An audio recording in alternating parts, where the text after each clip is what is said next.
And while I am telling something, those who have problem, please come out and please speak and stop me, and whatever I need to clarify, please tell me.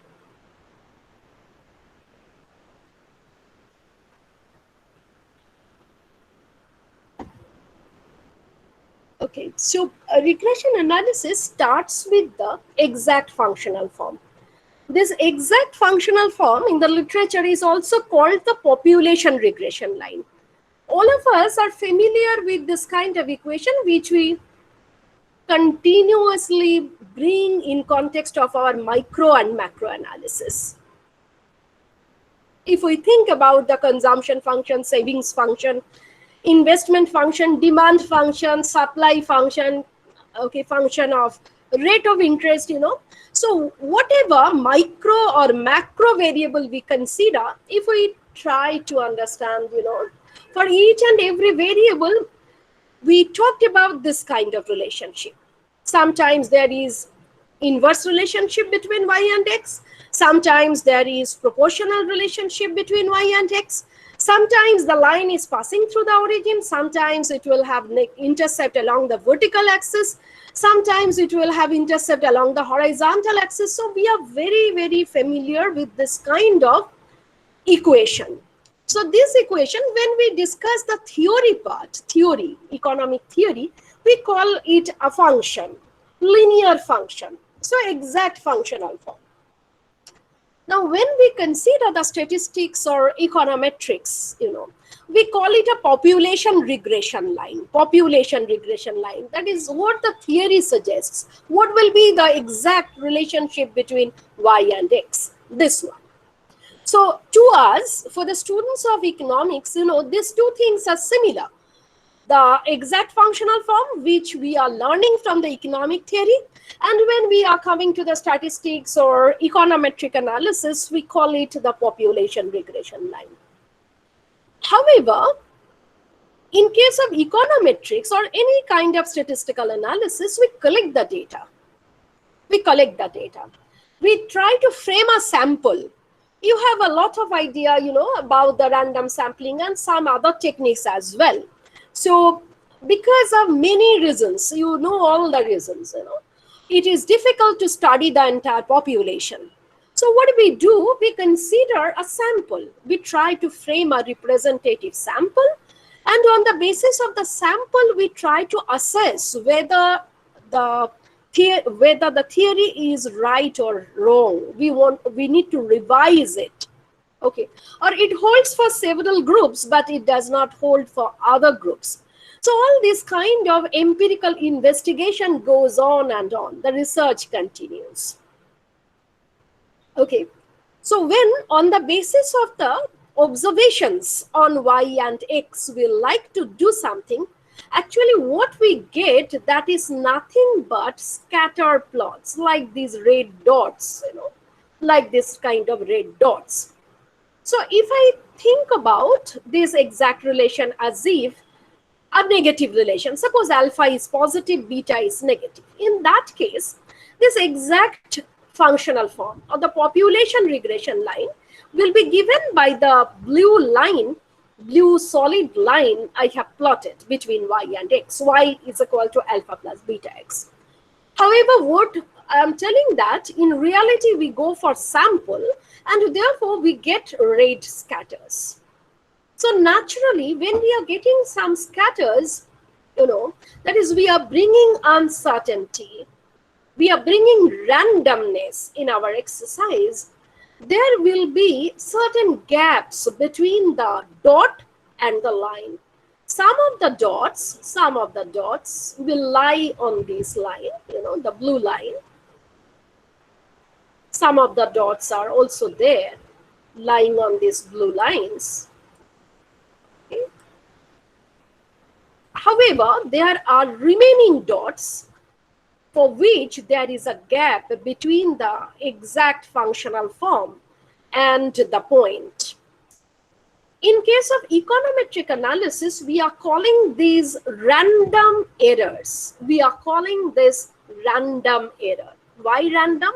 Because all these distances are coming with some probability. Probability that, because when we are preparing a sample, there is nothing like exact something. Your observations may be collected from a bunch of individuals, and my observations may be collected on the collected from another bunch of observations. All of us are considering all the states of India. However, your sample is not exactly similar to that of mine. I am also going for representative sample following a particular technique, and you are also following that same technique. You are considering the same population. However, when we are drawing an observation, our observations may differ. So there is inherent randomness in the process, and for that matter, the distance of the scatter from the line is coming with some probability. Your sample may be a bit different from mine. Both of us are going for random sampling. Both of us are going for representative sample. Okay, everything is perfect. However, your dots are not exactly similar to that of mine. There will be some sampling fluctuations. Okay, so for that matter, the gap or the error, whatever you tell, this is random in nature. So when econometrically we will present that population relation between demand and price, relation between investment and income, or investment and rate of interest, consumption and income, savings and income. So whenever we are presenting the relationship on the basis of real life data, observation, sample, we will rewrite the equation in the form yi is equal to beta xi plus ui. Okay, that is, we are bringing the inherent randomness which is there in the model. We are randomizing the model. Y is equal to alpha plus beta x, that is the population regression, that is the functional relation, that is not random in nature. However, whenever we are adding our component ui, which we are calling a random error, we are randomizing the entire thing. We are incorporating all sorts of uncertainty in our model. Now, what will be the things, therefore, we need to learn when we are telling that we are learning econometrics? What are the basic things we will learn? Number one, what are the different sources of this random error? Why not all the scatters lie on the blue line?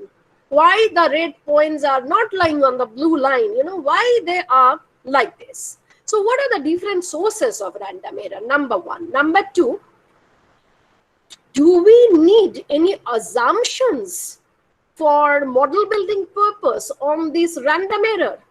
Three, how we will estimate the parameters of the model. So how I'll find the estimated demand, how we will find the estimated savings equation, how we will find the estimated investment equation, etc.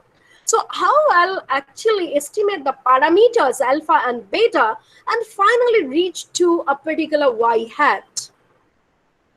And I'll be able to tell, yes, this will be the universal relationship between y and x.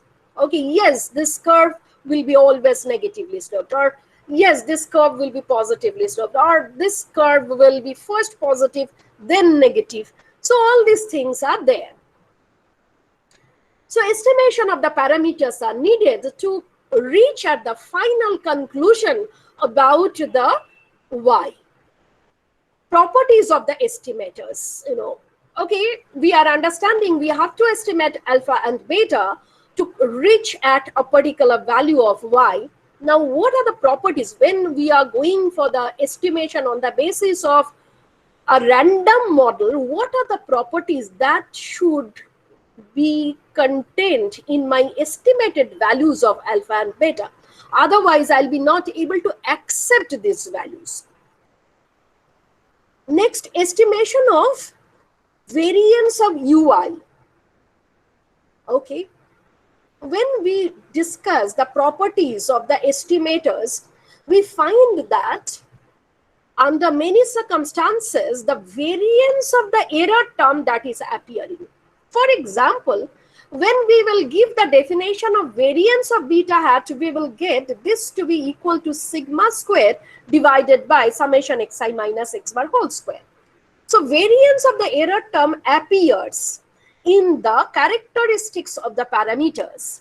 So if I do not know the variance of the error term, that is the population variance, how we will estimate that?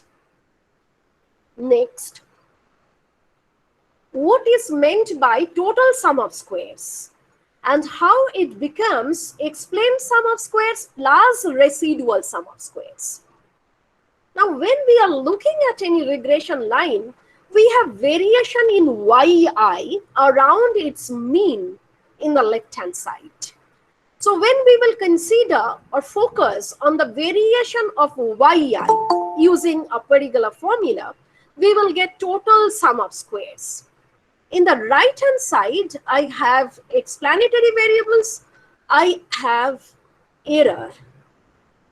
Okay, so there will be ESS, and as you know, error will be replaced by residual. So we will also get the unexplained part. So in the right hand side, we will have explained part of the total variation in yi as well as some unexplained part, which we will define as RSS. Next, we need to learn about goodness of fit. Okay, actually on the basis of the scatter, we will try to estimate the line, and estimated line may not be exactly coincide with y is equal to alpha plus beta x line, which I have plotted. So estimated line may be a little bit different from this population line or from this theoretical functional form. Okay, so we have to assess how good our fit is. Okay, how good our fit is, how close it is to the population line, or how it is differing from the population line. Okay, so we need a measure of goodness of fit. Next, when we are deriving the values of the parameters,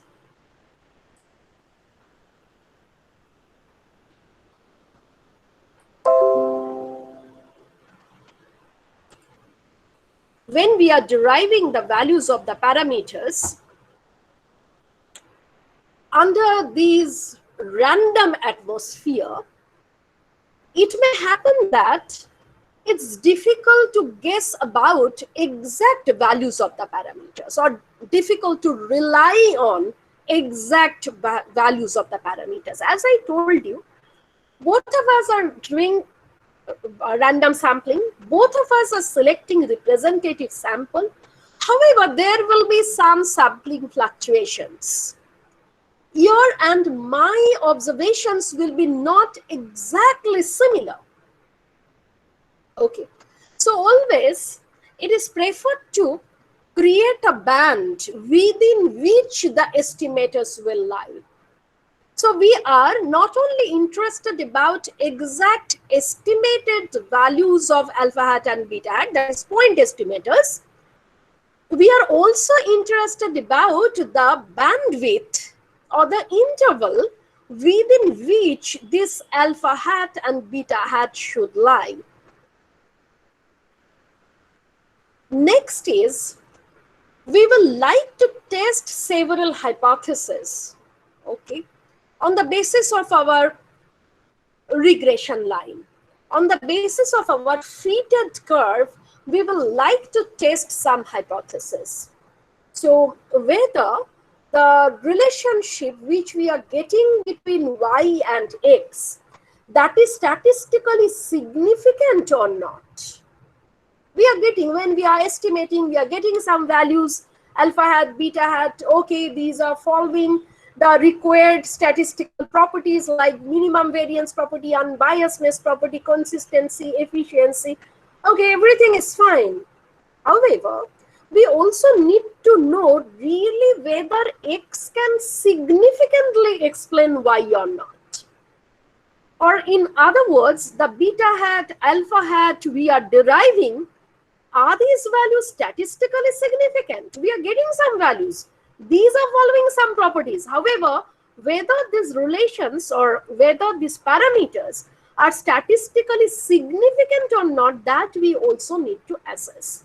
And for that matter, we go for hypothesis testing. Next, some additional topics. Reverse regression. The standard practice is we consider the vertical distance of the scatter from the fit, the way I have done in the graph. The vertical distance of the scatter from the fit, that we generally do. Okay, like this, the green two lines. However, under several contexts, we may be interested to check the horizontal distance of the scatter from the fit. So if you are interested to check the horizontal distance of the scatter from the fit, you have to go for reverse regression. Okay? So instead of the line I have considered, in that case, the distance we will measure in this way, the horizontal distance. In that case, xi will be regressed on yi. Xi will be regressed on yi. So we need to understand what is meant by reverse regression. Next, another extension we did in terms of estimation technique. We discussed most of the matter based on the least square technique in context of this simple regression. However, we also need to have some idea about the large sample.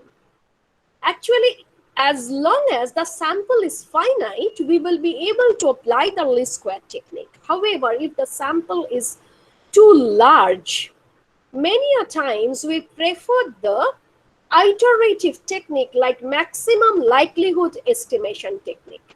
And in our basic statistics course, we learned about this technique as well. So applying that technique too, we derived the parameters of the model. Okay, so this is an additional exercise. And finally, one more thing is very, very important, and the time, you are facing at this moment, every time we are doing some prediction or forecasting. Okay, forecasting is more important in context of time series analysis. In case of cross-section analysis, we mostly do the prediction. If this is the value of X, what will be the value of Y? Okay, so this kind of thing. So during this COVID period, every day you are getting some statistics based on prediction. Okay, so if this is the rate of infection, what will be the death rate? So in the month of August, what will be the pattern of the disease if now the pattern is like this? So all this kind of thing, given one factor, what will be the estimated value of the other factor? Okay, this is called the prediction. So one by one, we need to revise all these things. So let's start with different sources of random error.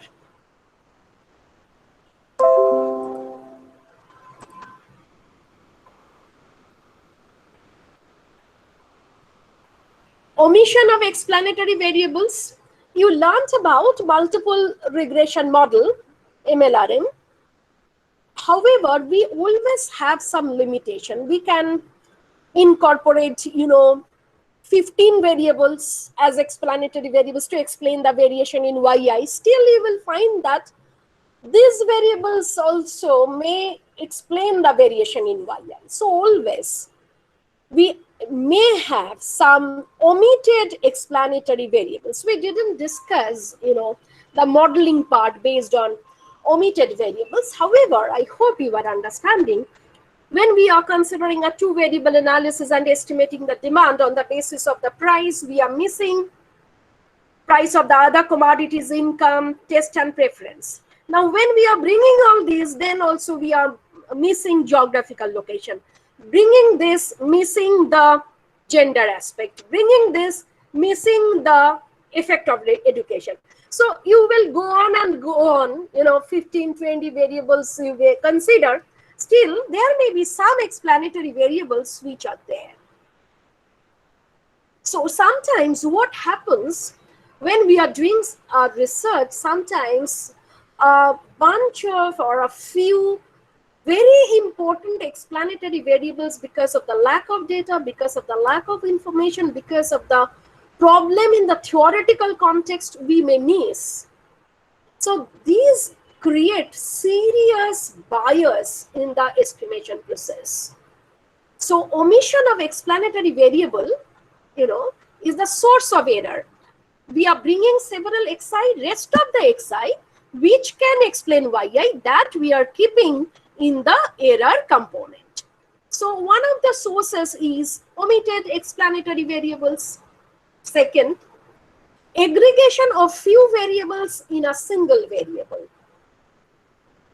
Many a times in context of economic or socio-economic analysis, we bring a term like happiness, which is a cluster of several variables, or we bring some index, okay, human development index, so which is a cluster of several variables. So actually we follow several rules, formula, and we consider aggregation of several variables in a single variable.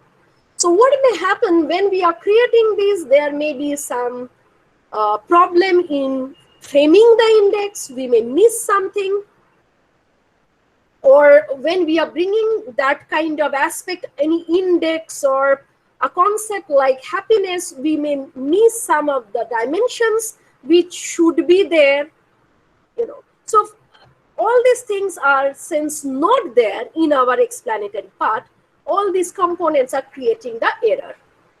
Model misspecification. We suppose, our yt does not depends on xt, rather it depends on xt minus 1.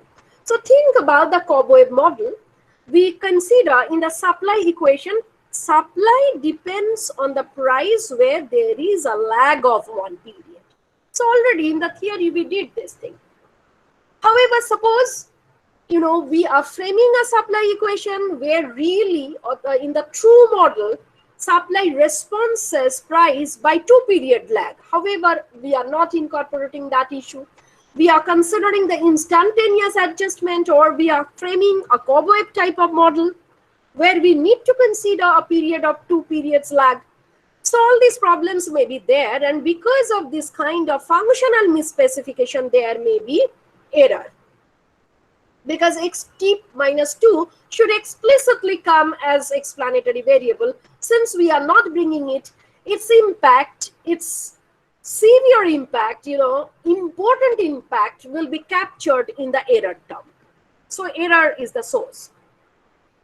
Measurement errors, we are not considering the population, we are considering the sample, and I'm taking several measures, I'm randomizing it, we are trying to do our best, we are trying to find out the representative observations. However, there will be some difficulties, some problems, limitations are always there, and for that matter, there may be something, called measurement error.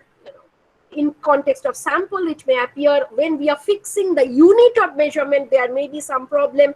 So always there are some issues. And for that matter, also, when we are fitting a curve on the basis of random observations, there will be some error. So these are the major sources of errors. So this is the first point, sources of error. Why the error is so important in econometric analysis. Econometric analysis centers around the random error term ui. because this is creating, or this is bringing the issue of uncertainty in the entire model. It is randomizing the yi variable. Yi is equal to xi plus ui. So if ui is random, yi will be also random in nature. So there will be inherent randomness present in a regression model, which is captured by the random error term ui. So ui is the focus of the entire thing. So what do? We make several assumptions on ui, on this random error term. Okay. The first assumption is zero mean, or expected value of ui is equal to 0. So there is random error. Ui has certain values with some probabilities. However, the mean error, mean value of these errors, that is equal to 0. This is a consistency requirement. Why this is a consistency requirement? You know, when we are considering the kind of fit, we considered, we called these are the errors. These are the errors.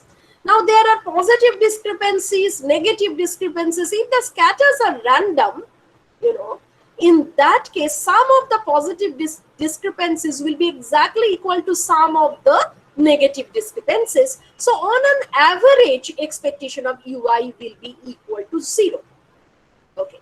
Further, if I consider there is some non-zero error to begin with,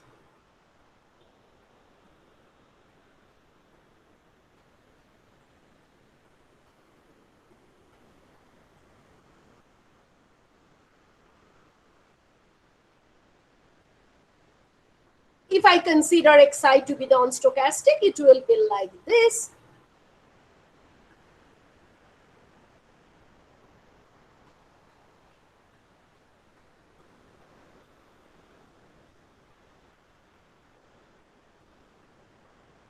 Because I am assuming that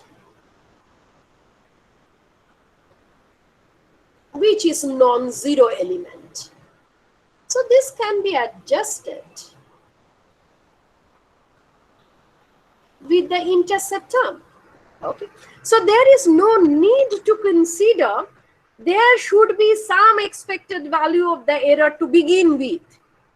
Because if you predict that always there should be some expected error to begin with, in example sense, you feel that there will be some non-zero error, non-zero expected value of ui, you have to adjust it in the model building exercise. You have to change your intercept. That's all. So the basic requirement or the consistency requirement is expectation of ui should be equal to 0.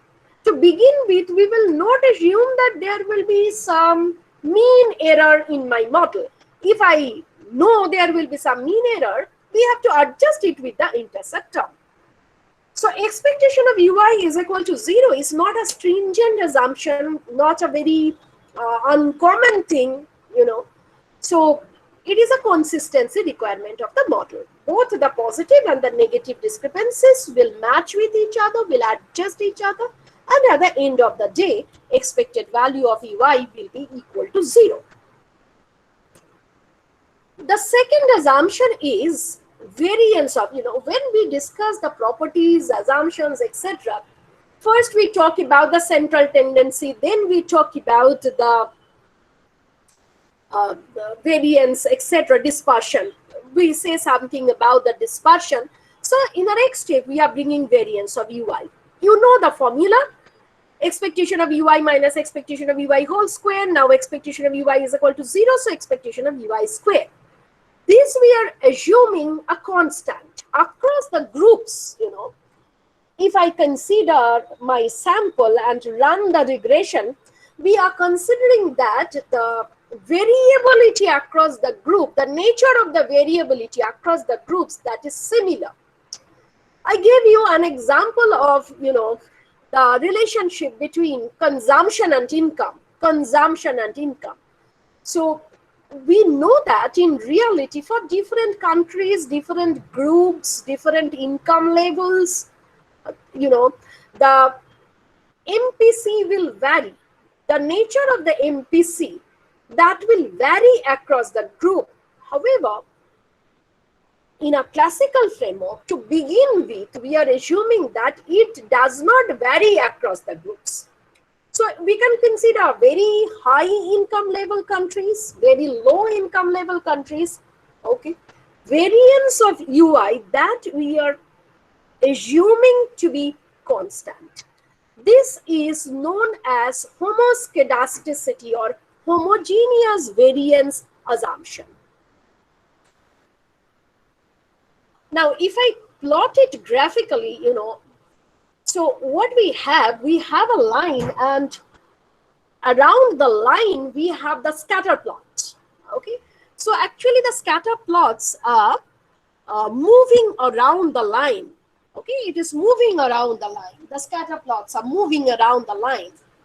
So if I consider a 3D context, we can consider the distribution at each and every point along a fit. So there will be infinite number of distributions around the fit. So when we are considering these distributions around the fit, if there is homoscedasticity, the nature of the distribution of the scatter around the fit will remain unchanged, like this diagram. Okay. So you can consider 3 out of infinite number of possible distributions of income and consumption around say consumption income line, and you will find that the distribution is not changing. So along the horizontal axis you have different values, say 15, 20, 25, 30. So for all the values, suppose 15 is the lower income group, 20 is better than that, 25 is better than that, 30 is best, For all the groups, we are finding that the nature of the distribution of the scatter around the line, around the fit is similar. Okay, contrary to this, here the spread is changing. The spread is changing. This is an evidence of heteroscedasticity, heterogeneous variance. This is evidence of homoscedasticity, homogeneous variance. This is a 3-dimensional plot around the blue line. This is homoscedasticity. Distribution of the scatter around the blue line is fixed. Here, the distribution, the nature of distribution is changing. So this is heteroscedasticity. Previous one was homoscedasticity. The third important assumption is, for the 2 random error terms, we are considering the covariance to be equal to 0. Covariance UI uj is equal to 0. Okay. That means we are assuming that the errors are pairwise uncorrelated.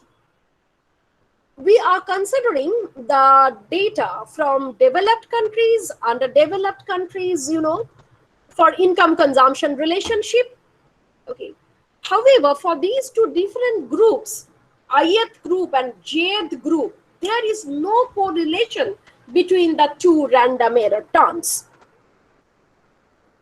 This assumption is called non-autocorrelation. There is no autocorrelation between the errors. Why we call autocorrelation, not correlation, simply because here we are considering 2 similar variables u. I am not considering the correlation between x and y, rather I am considering the correlation between uy and uj.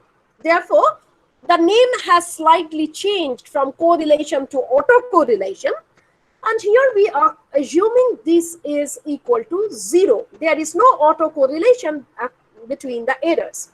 Now, if I consider the same consumption income relationship for the developed and the developing countries, there should be some common explanatory variables which we are not incorporating for the developed countries as well as for the developing countries.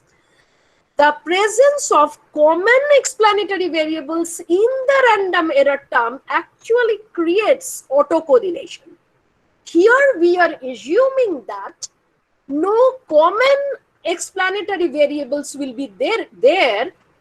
No common left out explanatory variables will be there in the two error terms. And for that matter, these two errors will be absolutely independent to each other. By this time, you have some idea about the heteroscedasticity because we completed that chapter. And you have also idea about autocorrelation because you have completed the chapter. So on the basis of that, I hope you are understanding these are very stringent assumptions. In reality, under most of the circumstances, we may face the problem of heteroscedasticity as well as autocorrelation, or heteroscedasticity, non-autocorrelation, or homoscedasticity, autocorrelation, etc. Okay. So later, we have to handle these two contexts. We have to explain what is meant by heteroscedasticity, how we will detect heteroscedasticity is there or not. If heteroscedasticity is there, what can be the consequences if we follow the same mechanism which we follow in presence of homoscedasticity? Then, if we find that in presence of heteroscedasticity, the situation is not similar, in that case, what will be the right estimation technique? So all the things are there. Therefore, we need to discuss about those things in separate chapters. Fourth assumption is we are considering that the covariance between xi and ui is equal to 0. The covariance between xi and ui is equal to 0. Okay. Why we need this assumption? Both xi and ui appear at the right-hand side of the regression model. To maintain the linearity of the structure, linearity of the model, we will be not allowed to consider any functional relationship among the variables which are there in the right-hand side. Okay. Now, what we may assume further, xi is non-random, non-stochastic. That trivially solves the problem and ensures covariance between xi ui is equal to 0, because if the nature of the two variables are absolutely different, xi is non-stochastic, ui is stochastic, there cannot be any covariance between them. The covariance will be absolutely equal to 0. One is a random variable, another is a non-random variable. However, this non-stochastic nature of xi is only the sufficient condition to ensure covariance xi ui is equal to 0. Xi may be stochastic, however, we need to ensure covariance between xi and ui should be equal to 0. Okay, so non-stochasticity of xi is not necessary to ensure covariance between xi ui is equal to 0. If it is non-stochastic, then this condition will be trivially satisfied.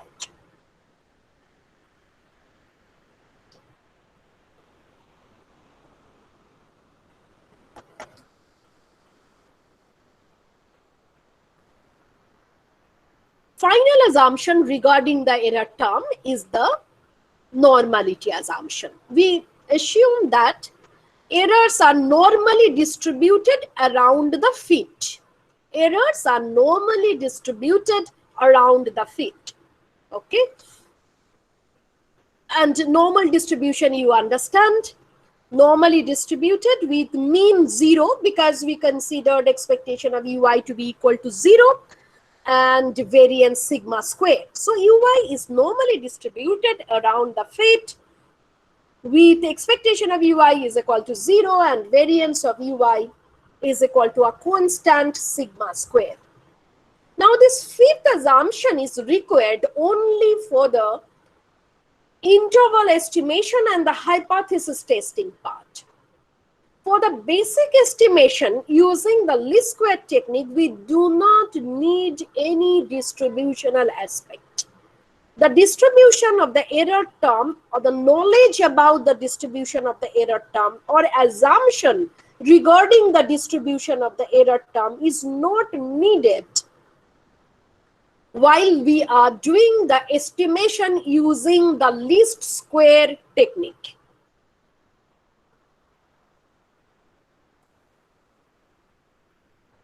Apart from these basic assumptions, we have another assumption, regarding the absence of outliers. This is not related to the random error term UI. This assumption is related to the scatter plot. We need to ensure that there is no outlier. That is, there is no value which is totally different. There is no combination of xi and yi which is totally different from the entire basket. Okay. Now, why we need this assumption? What will be the problem if this assumption is not satisfied? Now, what we bringing here is the aspect of conditional mean modeling. Actually, when we are framing the regression, we are discussing the entire thing. We are trying to frame expected value of yi given xi ui. I'm telling that we will go for estimation, we will estimate the parameters. Why we will do so? Because we will try to find out the expected value of yi. That expected value of yi will present the population. Okay. So to begin with, we have the population regression line, or we have the exact functional form. So when we are going to the reality, we are getting the scatters, we'll try to minimize the gap between the scatter and the fit. In context of estimation, we will go for this kind of analysis. So at the end of the day, we are telling that we are trying to estimate yi so that we can tell everybody this is the universal matter. If there is any mistake in the theory, we can rectify it. So all these things are in our mind. This is our motivation actually to understand or to go through this kind of econometric analysis, to judge the theory, to verify the theory, to rectify the theory, etc. So at the end of the day, we are trying to find out the expected value of yi on the basis of the sample given xi and ui. Okay. So it is a mean modeling. We are trying to find out a mean value of yi given xi ui. So whenever we talk about any mean, mean will be highly fluctuated in presence of any outlier. Okay, if there is a typical xi value which is very, very different from the rest, that will affect expected value of yi, will make our entire analysis biased. Okay, so in presence of outliers, expected value of yi will be not reliable. So we need to ensure, or we need to assume, there is no outlier. In a data-based mechanism, first you learned using different sampling technique. We actually collect the sample observations. Then we give a lot of time in cleaning the database. We need to ensure there is no outlier. We need to ensure there is no misspecification. So all these things should be done earlier before coming to any regression-based analysis. When the data is clean, all these tasks are done, then only we will go for the regression analysis. Otherwise, there will be always some problem, Okay, in this slide, apart from the fact that we actually consider the conditional mean modeling, there are several other things, Among this, the important is two major concerns of economists or econometricians are random sample and normal distribution. If you consider a random sample and normal distribution, in that case, your entire process will be very, very smooth. Your entire process will be very, very smooth. Yes, you will get a proper fit, which may present the population in a right way. So to begin with, econometricians had two reservations, they always prefer random sample and they always prefer normal distribution. Okay. However, these are the introduction to econometrics only. When you will move for other courses, you will go for your post-graduation, you will find that, nowadays, actually, econometricians and economists, social scientists have moved further from these kind of reservation with respect to random sampling, normal distribution. Now we talk about non-parametric analysis. To begin with, we do not consider any kind of pre-assigned distributional structure. So we'll look at the data and we always try to capture what data is telling us. The data itself will tell us what can be the distribution. Okay. So we call this approach the non-parametric approach. However, to begin with, first we need to learn the parametric approach. So to begin with, in the introductory course of econometrics, we always consider the parametric approach and we talk about random sampling, normal distributions, etc. So this was all about the assumptions of the model. Do anyone have any question regarding this? Any question?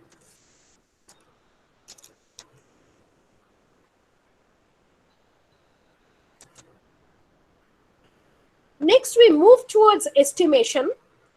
Now, as we move towards estimation, in that case,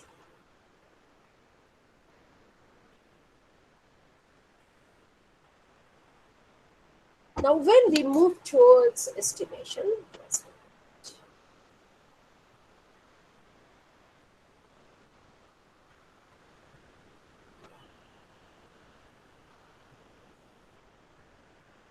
though to derive expected value of yi, we should minimize the gap between the scatter and the fit. The population line was given by the blue line. Okay, and the scatters have some distances. On the basis of the scatters, we will find our estimated line. We will try our best so that our estimated line overlaps the population line. If the estimated line exactly overlap the population line, in that case, this is a very good result. Whatever we learned in the theory, from the reality, we are getting exactly the same behavioral pattern. However, what happens, there will be a difference between the estimated line and the fitted line or the theoretical line or the population regression line. Our task will be to minimize the gap. Okay, so, we will try our best so that our fitted model lies along the population line. So how we can do this? We can minimize the gap between the dots and the line, so that which we are calling the error minimization process. We are calling UI the random error. So minimizing the error, we may find out some estimated line which may overlap or which will be very, very close to that of the theoretical line. Now, in this process, though we will like to minimize the random error because of randomness is not observable. So we need to develop a concept which will be used as a proxy to the random error. So in this context, we are bringing the idea of residual, which we are calling EI. Okay, EI captures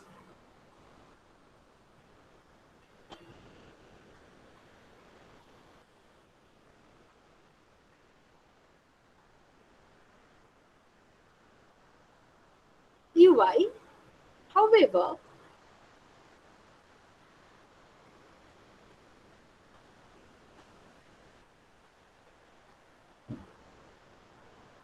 it is observable. Okay, so UI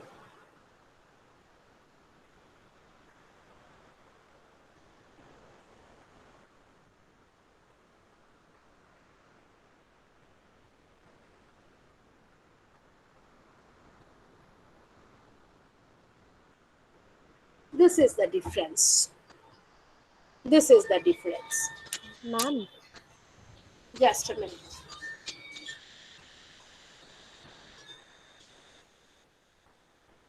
Hello.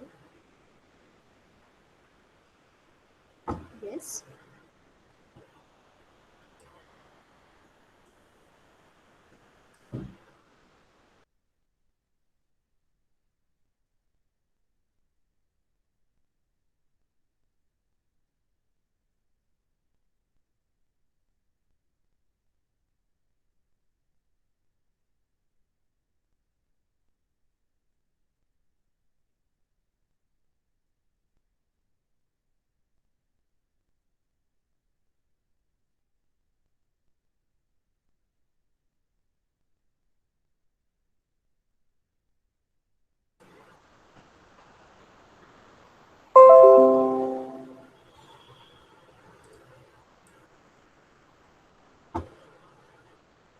Okay, I think somebody had some question. Would you please ask me?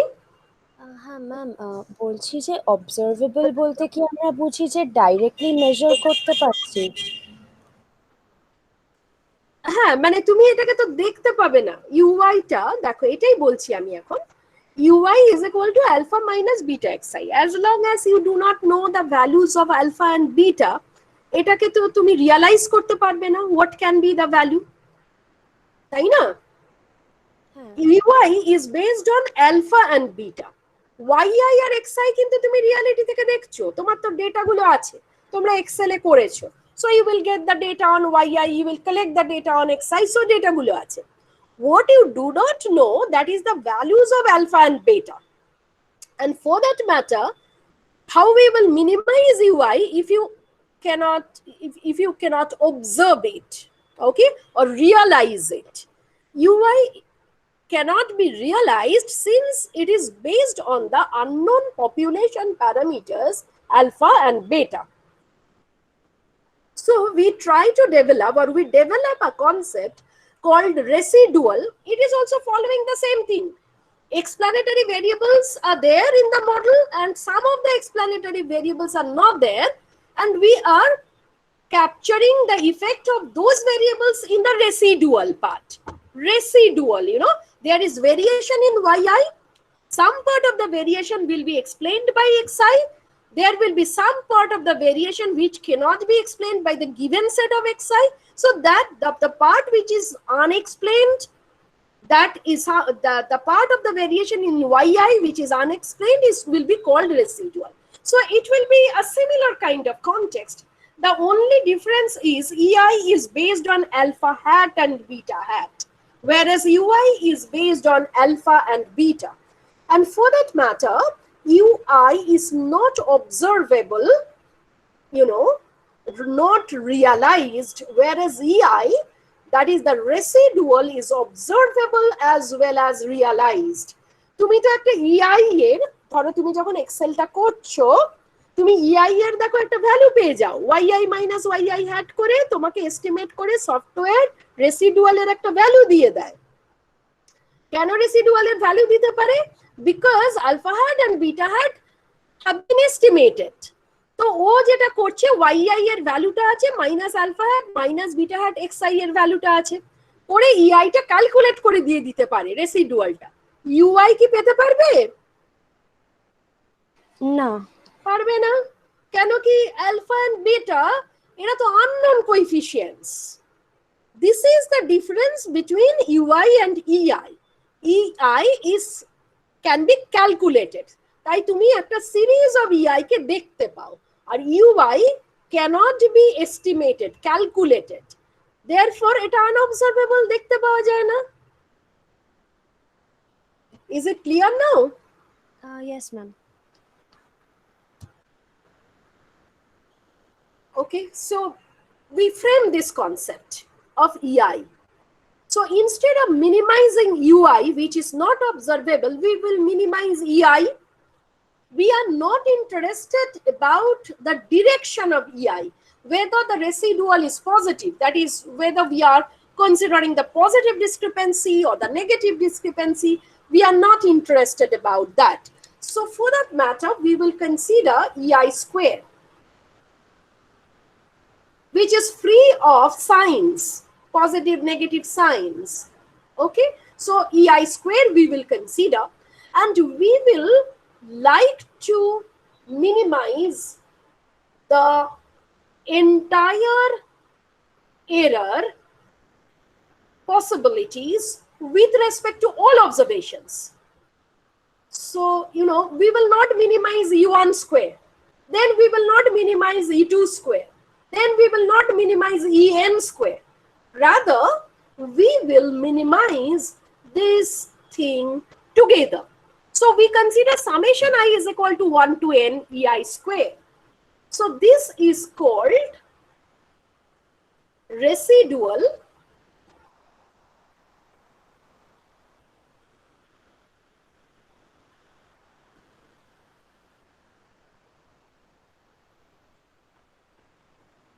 okay.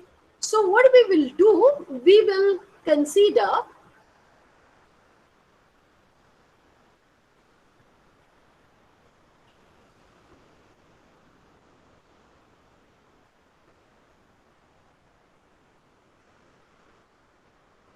using first order conditions. We will set these two equal to 0 and we'll generate two normal equations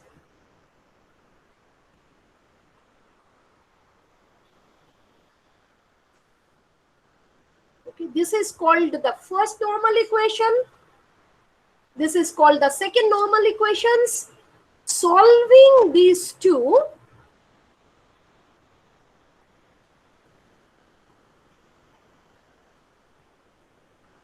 we get the values of two unknown parameters alpha hat beta hat. Okay, we get the values beta hat is equal to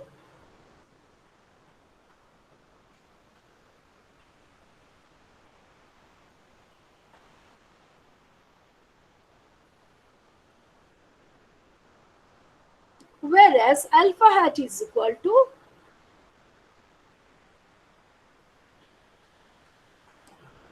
okay. So all the steps we will get in the slides in any book, so all the steps we did. So solving the first and the second normal equations, we can derive the two unknown parameters alpha and beta. Alpha hat and beta hat are given by y bar minus beta hat x bar and summation xi minus x bar into yi minus y bar divided by summation xi minus x bar whole square. Okay, so I hope you will be able to grasp the estimation process once you go through this entire thing. Now, once we get the estimated values of alpha hat and beta hat, in the next step, we start discussing the properties of alpha hat and beta hat. Here, we consider, since it is a finite sample context, the least square is applicable in the finite sample context, we are interested about the properties of alpha hat and beta hat which is related to the small or finite sample. In other words, we will check the unbiasedness property and minimum variance property of alpha hat and beta hat. For beta hat, we also check the linearity property, whether the gradient coefficient is linear in yi. That property also appears in between. Okay, so we consider for beta hat the linearity property, the unbiasedness property, and the minimum variance property. For the intercept term alpha hat, we consider the unbiasedness property as well as the minimum variance property. Okay, and if we get all these properties are satisfied, we get alpha hat and beta hat are MVUV. In that case, we call these estimators the best linear unbiased estimators. Okay, best linear unbiased estimators, the blue estimators. Best for minimum variance property, unbiasedness already you are understanding, and we can show beta hat is linear in yi. So, capturing all these aspects together, we call alpha hat and beta hat the blue best linear unbiased estimators. Now, along with this context, if I bring the classical assumptions, and prepare the statement like this, under the classical assumptions, the estimated values are best linear unbiased estimators. This statement is equivalent to Gauss-Markov theorem. Gauss-Markov theorem states that under the given set of assumptions regarding UI, if the estimated values of the parameters are best linear unbiased estimators, then Gauss-Markov theorem is satisfied. Okay, so once we can prove beta hat and alpha hat are best linear unbiased estimator, under the assumptions of the classical model, we will state that Gauss-Markov theorem has been satisfied. Okay, so let's look at the slides, what we did.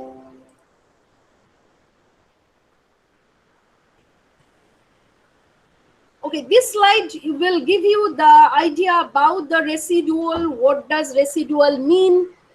EI is observable, UI is not observable. Okay, why we will go for minimization of EI square, how we are framing residual sum of squares, then how we are getting the two normal equations 1 and 2, and then how solving these equations we are getting these values. Okay, values for alpha hat and beta hat.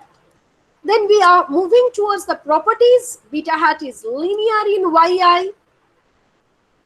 We are deriving the variance of beta hat. Variance of beta hat, that will be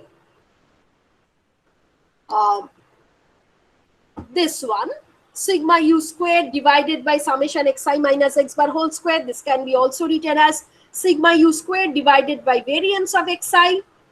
So all these things are there. Okay, we are mentioning about the blue property and how using the classical assumptions and the blue property, we can state that Gauss-Markov theorem has been satisfied.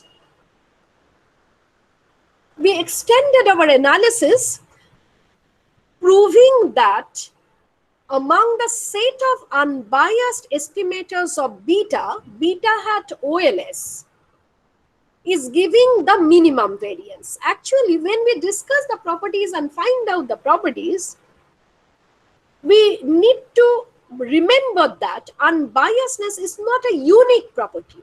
So we can have a series of unbiased estimators. Among these unbiased estimators, we need to prove the variance of beta hat OLS we are estimating, that is the minimum one. So what we did, we considered another unbiased estimator which is linear in yi, which is unbiased in nature, So very, very similar otherwise. So we consider an estimator, say beta tilde, and then we calculated the variance of beta tilde. We compared the variance of beta tilde with that of variance of beta hat OLS, and we proved that variance of beta hat OLS is the minimum. Variance of beta tilde is greater than variance of beta hat OLS. So look at the steps, the derivations are there. Practice these things line by line so that you understand the matter. There are very simple algebra in it, sometimes very simple calculus and sometimes very simple algebra. Okay, and you are quite mature, very good students, and there will be no problem in understanding these steps if you concentrate on the matter and grasp the core of the subject. So similar exercise has been done for alpha hat, alpha hat, expectation of alpha hat is equal to alpha. Then we calculated the variance of alpha hat. Then we derived or checked, the variance of any other unbiased estimator. We compared everything and finally came to the conclusion that variance of any other unbiased estimator is greater than that of variance of alpha hat OLS. We also derive the covariance between alpha hat and beta hat. Sometimes we are interested about this, if there is any covariance between alpha hat and beta hat. Okay, we got the value to be minus x bar sigma u squared divided by summation xi minus x bar whole square. So here also you need to check the formula. It is starting from the standard formula you all know. Expectation of alpha hat minus expectation of alpha hat, beta hat minus expectation of beta hat, replacing expectation of alpha hat by alpha, expectation of beta hat by beta. Then we are doing the steps following the other exercises already we did, and coming to this final value. So you need to check all the steps carefully so that you can do these things comfortably. Now, as you reach at the final value, if x bar is equal to 0 with some database, then this covariance alpha hat beta hat will be equal to 0. So in Bandala's book, there was one true-false type question, if x bar is equal to 0, the covariance between alpha hat beta hat is equal to 0. For those kind of thing, you need to do the steps and you need to show when x bar is equal to 0. In that case, covariance alpha hat beta hat will be equal to 0. As I mentioned, what is happening when we are presenting the covariance alpha hat beta hat? If you look at the formula, the sigma u square is appearing. Okay, variance of ui, this term is appearing.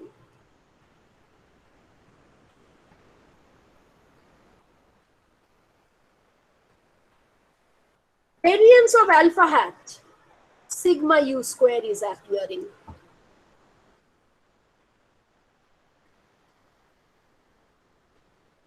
Variance of beta hat, sigma u square is there. Okay. Now, what is this sigma u square? Population variance of ui. Population variance of ui. Okay. And under most of the circumstances, we will have no idea about the population variance. So, along with estimation of the parameters, another estimation is very, very important or crucial in context of econometrics. Finding out an unbiased estimator for the population variance sigma u square. Okay. So, in these slides, we have done that. Now the natural substitute of ui is ei. So when we have to find the unbiased estimator for variance of ui, what we did, we considered the variance of ei and checked whether variance of ei, which is RSS by n, is an unbiased estimator for variance of ui or not. When we did this, we found that variance of EI exactly is not an unbiased estimator for variance of UI. Rather, RSS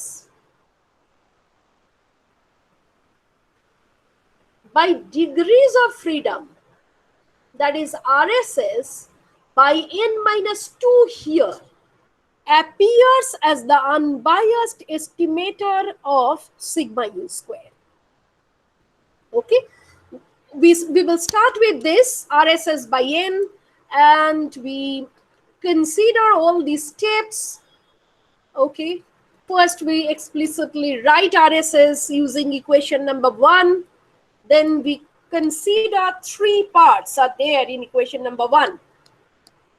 So separately we take expectation of these 3 parts, first part, second part, third part, and getting some values. Then actually consider this entire thing, expectation of RSS is equal to this, and finally found expectation of RSS is equal to n minus 2 into sigma square.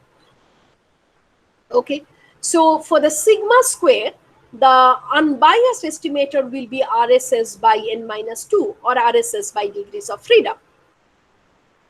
So this estimation is also important. Finding an unbiased estimator for sigma u square, this is also important.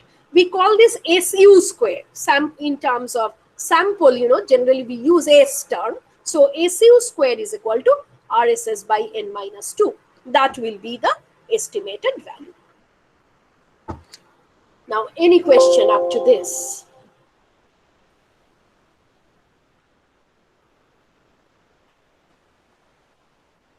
Any question from the assumption and estimation part?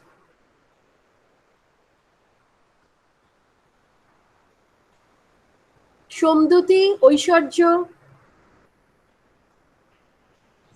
No, ma'am, this part is clear. This part is clear? Yes, ma'am. কোনো জায়গাটা মনে হলে কেউ জিজ্ঞাসা করে নাও, because we do not have much time.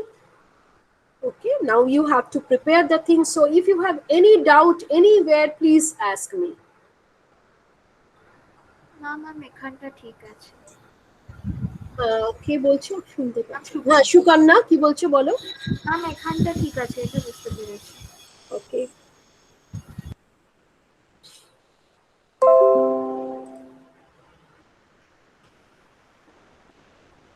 Next, we did discuss something about analysis of variance. As I told you, TSS can be represented by ESS plus RSS that we need to show, and actually we need to learn the formula for ESS, formula for RSS. RSS already we discussed, that is summation EI square. However,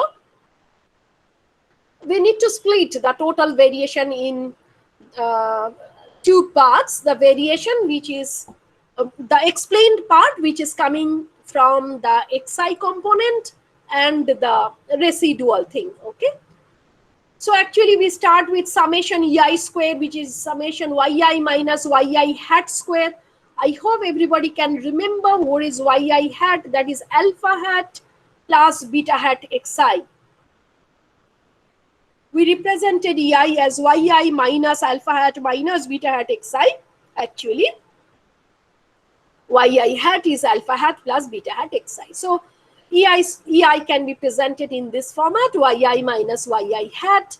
And adjusting the factors, we find that summation yi minus y bar whole square is equal to beta hat square, summation xi minus x bar whole square plus RSS. So look at the steps formulation. You will be able to reach at the equation TSS is equal to ESS plus RSS. Now there are 2 possible formula for ESS. One is this one, beta hat square summation xi minus x bar whole square. Another is beta hat into summation xi minus x bar into yi minus y bar. So another formula is there. Actually, there is beta hat square. You can keep one beta hat, and another beta hat you can write using the format summation xi yi divided by summation xi square. And there is one summation xi square in the ESS formula. So these two things can cancel each other and you are getting the formula like this. Okay, so there are two formula for ESS, this one and this one.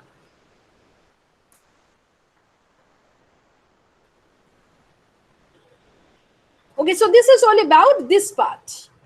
The TSS is equal to ESS plus RSS. Next, we will consider some discussion on goodness of fit. Some discussion on goodness of fit. As I mentioned, we have a population line. On the basis of the sample observations, we are trying to find out the fit. We will like that our sample-based fit will mostly overlap with the theoretical fit or the population fit. Okay, so this is our idea. So always we need to develop a measure to check how close the sample based fit is with respect to the population equation. Now we can estimate this goodness of fit in a two variable model using the definition ESS by TSS, explained sum of squares divided by total sum of squares. Now when we consider this analysis of variance, we are finding that TSS, that is variation in yi, has two components, the explained component as well as the residual component.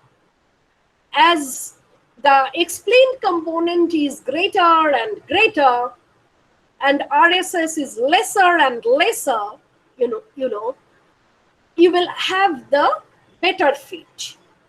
That is, variation in yi is fully captured by variation in xi.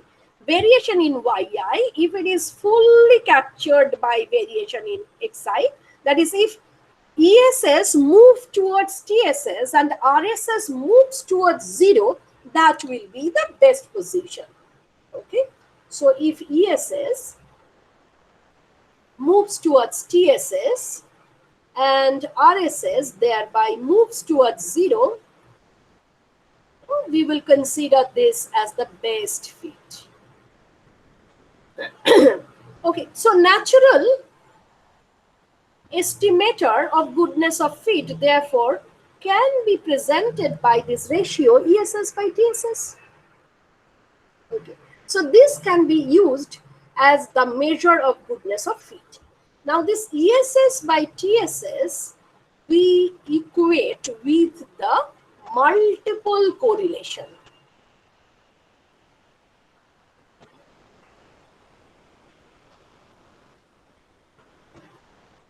Now what is multiple correlation? R square y dot all explanatory variables.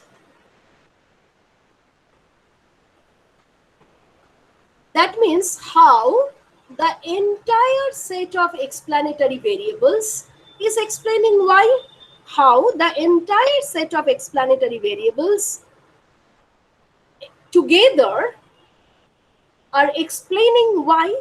This kind of thing is captured in R squared definition. So when we are measuring this ESS, we are considering all explanatory variables present in the model. Okay, so this idea ESS by TSS is equated with the notion of multiple correlation. It is capturing the impact of all explanatory variables together on y. Impact of all explanatory variables together on y. Okay, so from this we are understanding the natural estimator of goodness of fit will be ESS by TSS. Because if ESS is very close to TSS and RSS moves towards 0, in that case ESS by TSS will move towards 1. And if RSS becomes bigger and bigger, ESS becomes smaller and smaller, in that case ESS by TSS will move towards 0. Okay, so that will be the worst fit. So if it is equal to 1, that is the best fit. If it is equal to 0, that is the worst fit. So a natural estimate of goodness of fit is ESS by TSS. Now this is equated with the multiple R square, because multiple R square by definition captures the impact of all explanatory variables present in the model on yi. Together, all explanatory variables, how it is explaining the variation in yi, is captured in the definition of capital R square. Now in a two variable analysis, when there is a single explanatory variable, there is no difference between multiple R square and a simple R square. So, in your text, you may find that it is written as R square is equal to ESS by TSS. Okay, because these simple R square is equivalent to multiple R square, because here we have one explanatory variable only. Here we have one explanatory variable only. So this is equivalent to R square yx. R square yx, how x is explaining y. This will be similar to this, So in a two variable analysis, using the simple R square, we can measure the degrees of, we can measure the goodness of fit, because the simple R square is equivalent to that of multiple R square. However, you should remember that the right measure of goodness of fit should come in terms of multiple R square, not in terms of simple R square. Because if I have more than one explanatory variable, there will be a difference between the idea of simple R square and multiple R square. So, it is better to write the measure of goodness of fit in terms of capital R square or multiple R square rather than in terms of simple R square.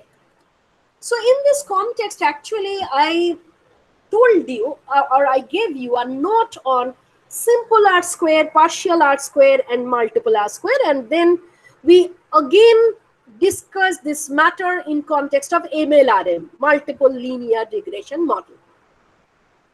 So let's look at this note.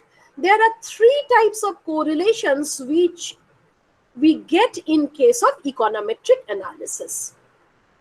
The first point to be noted, in a two variable analysis, there will be no difference between these three types of correlations. However, these three correlations are conceptually very, very different from each other. And for that matter, we should try to understand of these three types of correlations here. Simple correlations is the Pearson's product moment correlation coefficient, which measures the linear relation between y and x and captured by the formula covariance between xi yi divided by variance of xi into variance of yi. So simple R square between y and x is captured by this definition. Now you can, if you have more explanatory variables, you can extend this calculation of simple R square for between y and all explanatory variables, between only all explanatory variables, etc. When we discussed the multiple regression model, we mentioned that though we can calculate different possible values of the simple R square, among these possibilities, the most important calculation is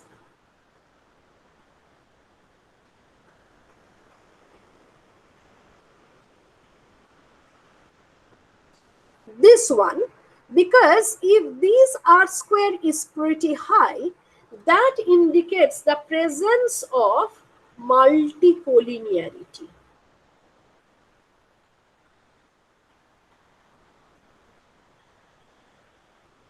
The columns of X matrix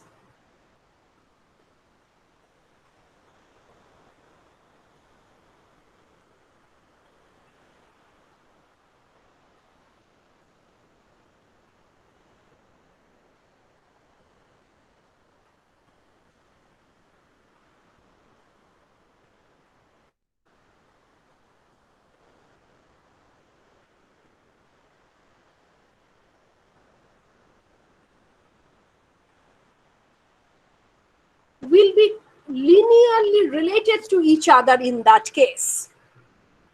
Okay, and there will be problem regarding the non-singularity, there will be a problem regarding calculation of inverse. All these issues we discussed in context of MLRM.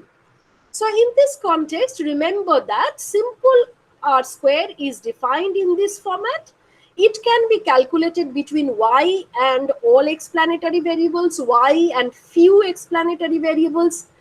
Among the explanatory variables only, among all possible calculation of R square, the most important is this one, because this is used as rule of thumb to understand whether there is any multicollinearity or not in our data set. The next is the partial correlation. Partial correlation is R square y x1 dot x2 x3 to xk. So what does it mean? What will be the proportion explained by x1 with respect to the total variation in yi given rest of the variables?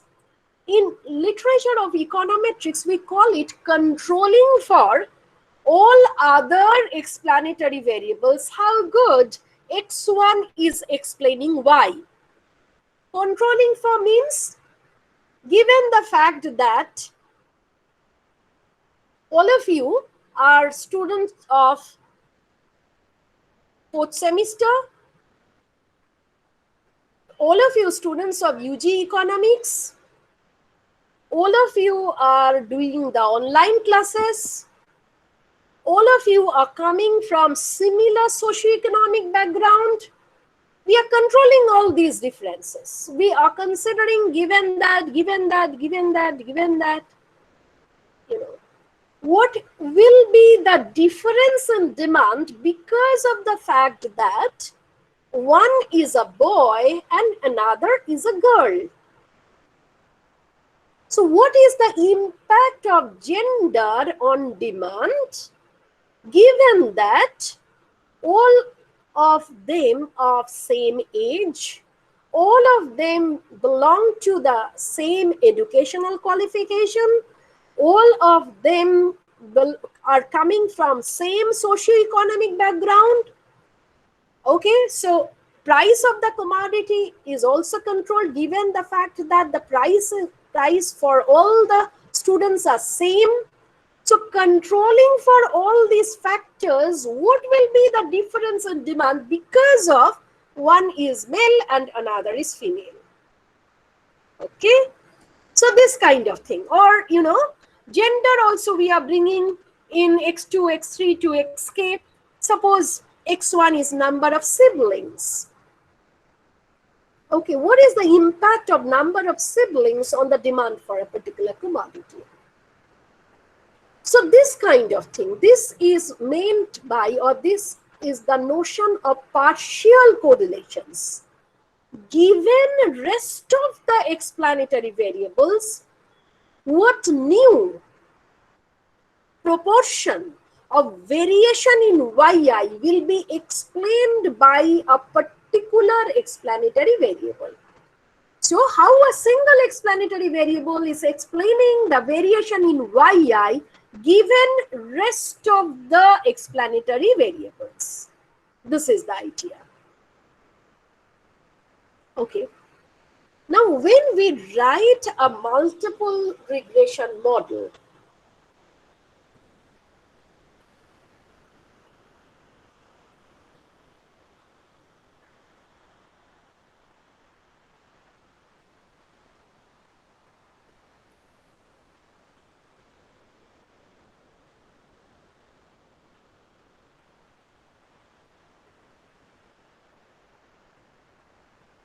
okay. Now, if I consider a particular gradient, say beta 1, all the beta values measures, sorry,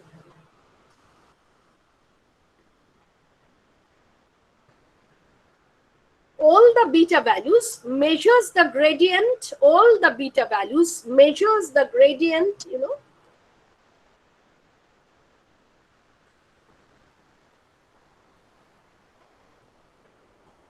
So if I consider beta 1, what it is doing, it is measuring dy by dx1 given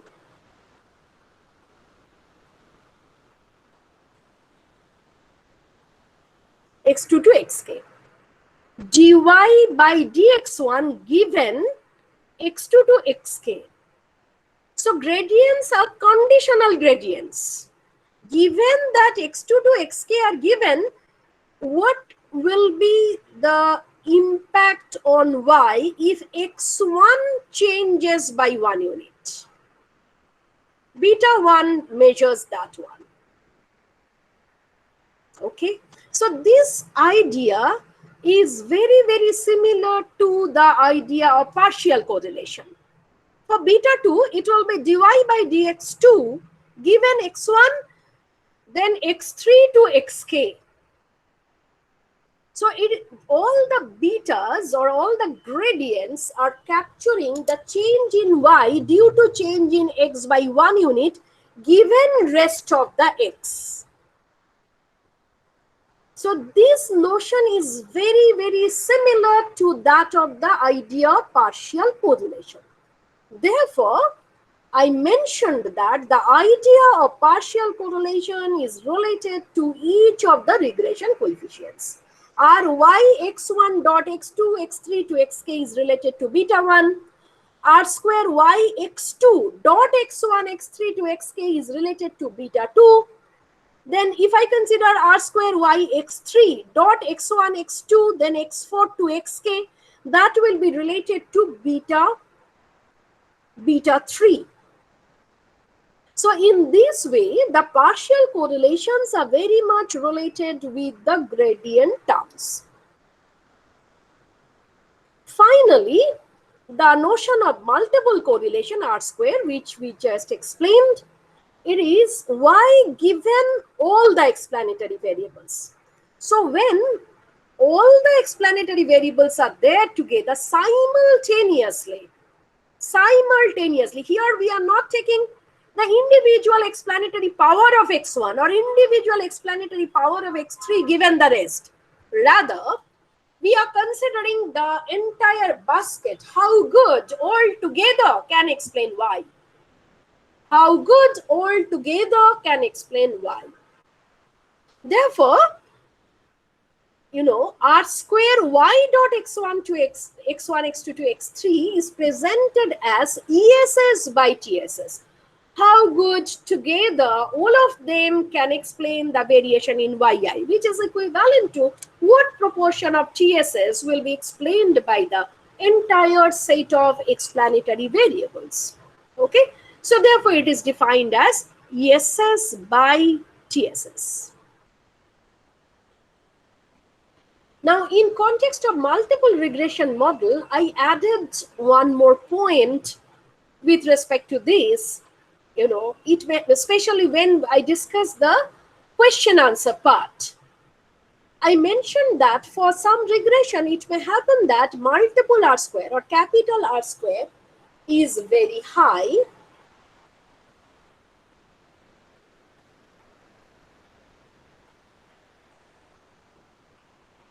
However, all partial correlations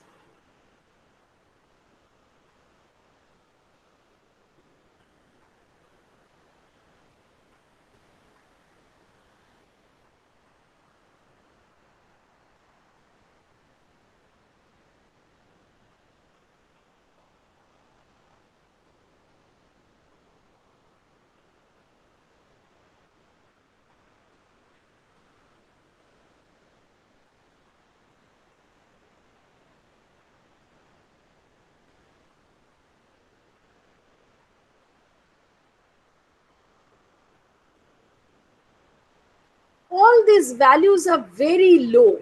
All these values are very low.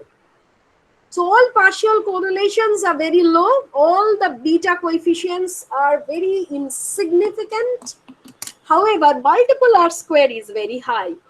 This can be the possibility. If it is so, that means all the explanatory variables together can explain the variation in Y sufficiently. However, when you are picking and choosing a particular explanatory variable given the rest, this variable has nothing new to explain regarding the variation in yi given the rest.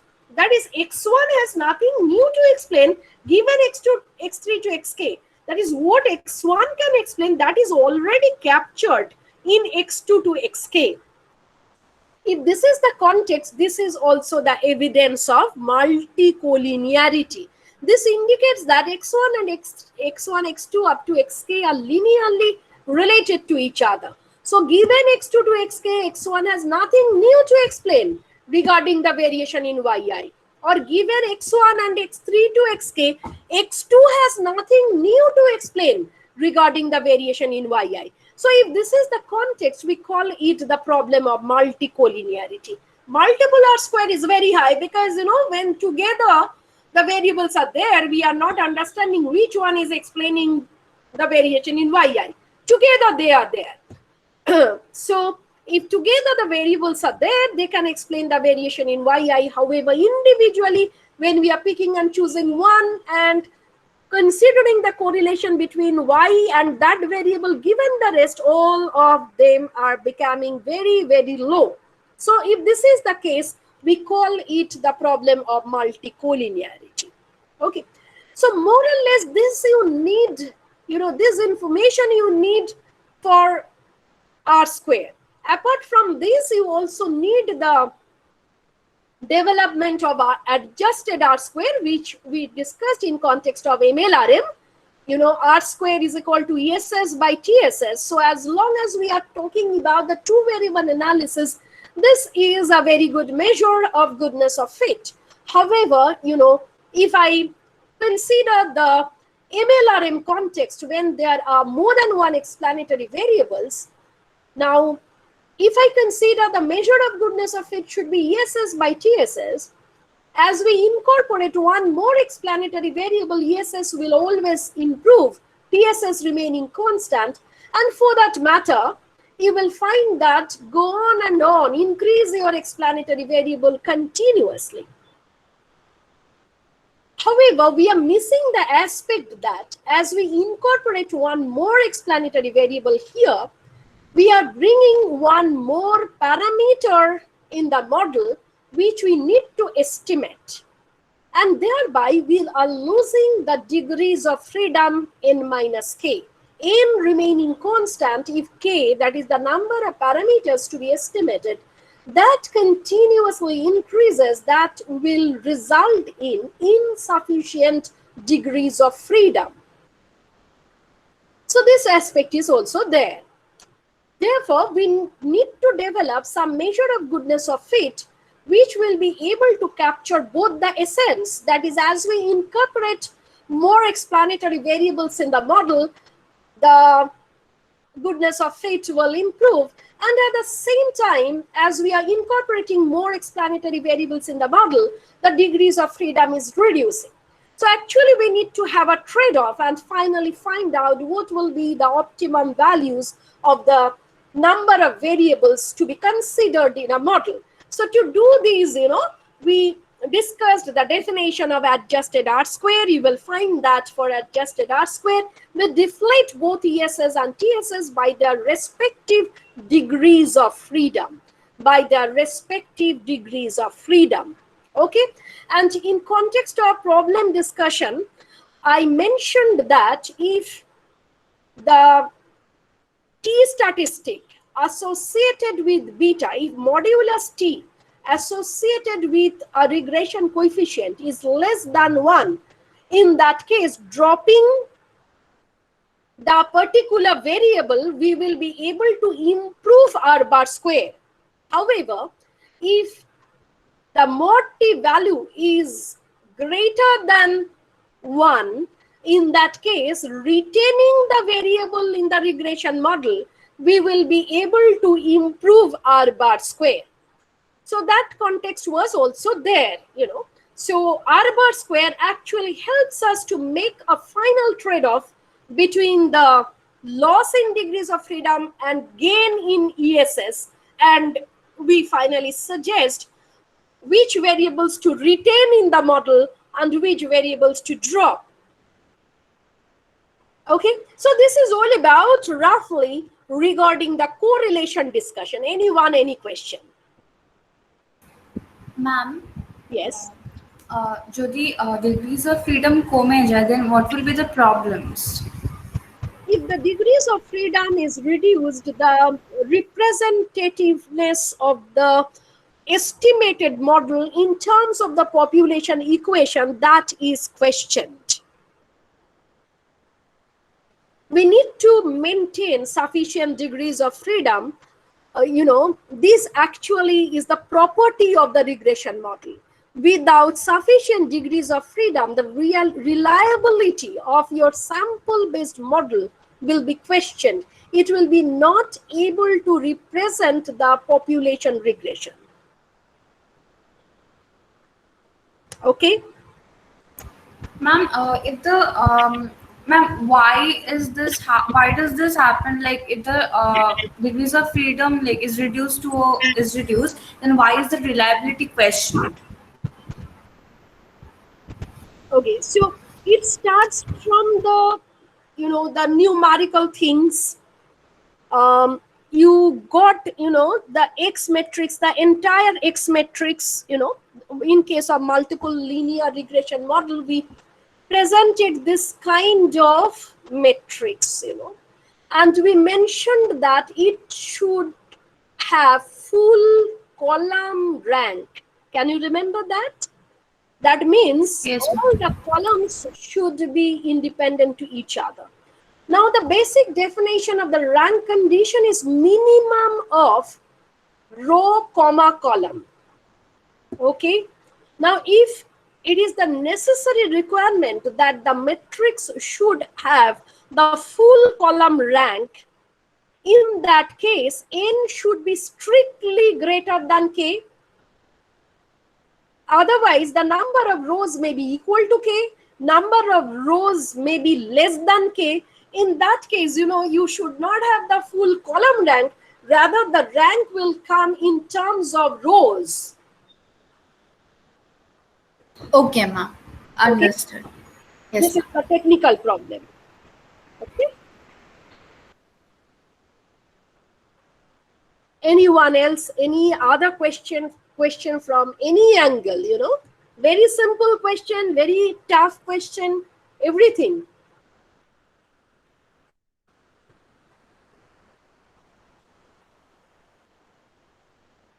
Many of you told about the problems related to correlation part. So the problems are solved. Yes, ma'am. Okay, fantastic. So next, we are moving towards the section,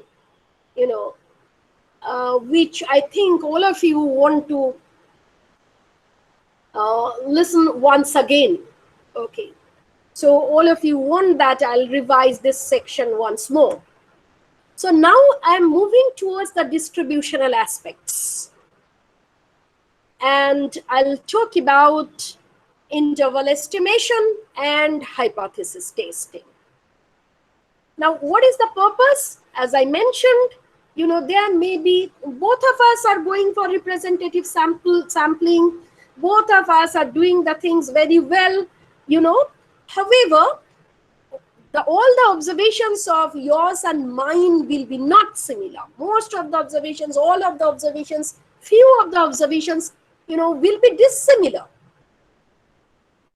And therefore, the idea of sampling fluctuations are coming. So many a times we are not interested about the point estimators, that is the fixed values of alpha hat and beta hat. Rather, we will like to have a band within which alpha hat and beta hat should lie, or alpha and beta, better to say, the unknown parameters alpha and beta should lie. The range within which the unknown parameters alpha and beta should lie. So now we are going towards that aspect. Now, before going to that, we are first looking at the distributional aspects of alpha hat and beta hat. Both alpha hat and beta hat are normally distributed. Since error is normally distributed, estimators developed on the basis of minimization of the residual, etc., carrying the same properties of random error UI, all these estimators will also follow the normal distribution. Beta hat will be normally distributed with expectation of beta hat is equal to beta, and variance of beta hat is equal to sigma u square divided by summation capital Xi minus x bar whole square. In the similar fashion, alpha hat will be also distributed normally with expectation of alpha hat is equal to alpha, and variance of alpha hat is equal to sigma u squared by n plus capital X bar square into x sigma u square divided by summation capital Xi minus capital X bar whole square. Okay. So both alpha hat and beta hat are distributed normally with their respective expectation and the variances. So keeping this point in our mind, okay, before going to the interval estimation, we want to discuss the distributional aspect of the SU squared too, because as I mentioned, in case of estimation, hypothesis testing, everywhere this sample variance will also appear as the estimate of the population variance. So SU square is equal to RSS by n minus 2. From there we can write, n minus 2 SU square by sigma square. Okay. N minus 2, actually expectation of SU squared is equal to sigma u square. Expectation of SU squared is equal to sigma u square. And from there, we can develop a statistic like this. The ratio of sample variance to the population variance multiplied with degrees of freedom. The ratio of sample variance to the population variance multiplied with degrees of freedom. Now, the ratio of sample variance to the population variance multiplied with degrees of freedom always follow chi-square distribution of the relevant degrees of freedom. This we learned from the earlier semester course. So let's consider the general definition of sample variance, A square.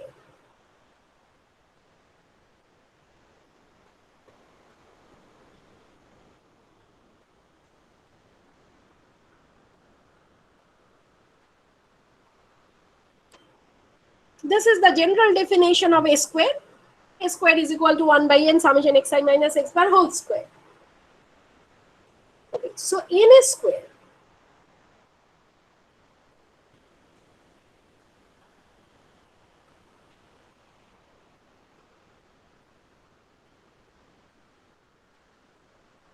okay,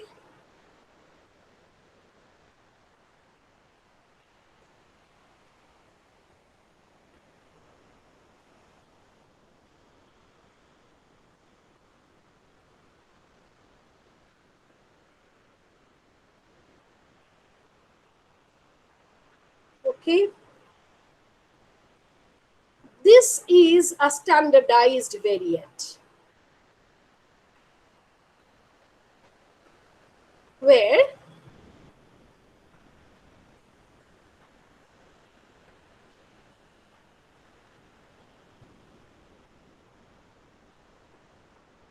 so what I have done, I have taken the difference of xi from its mean and divided it by the standard error.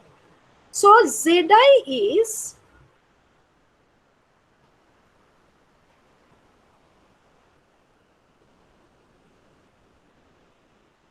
if xi follows normal distribution, zi is standard normal. If xi follows the normal distribution, in that case zi follows the standard normal distribution. Now sum of squares of standard normal distribution follows chi-square distribution. Okay.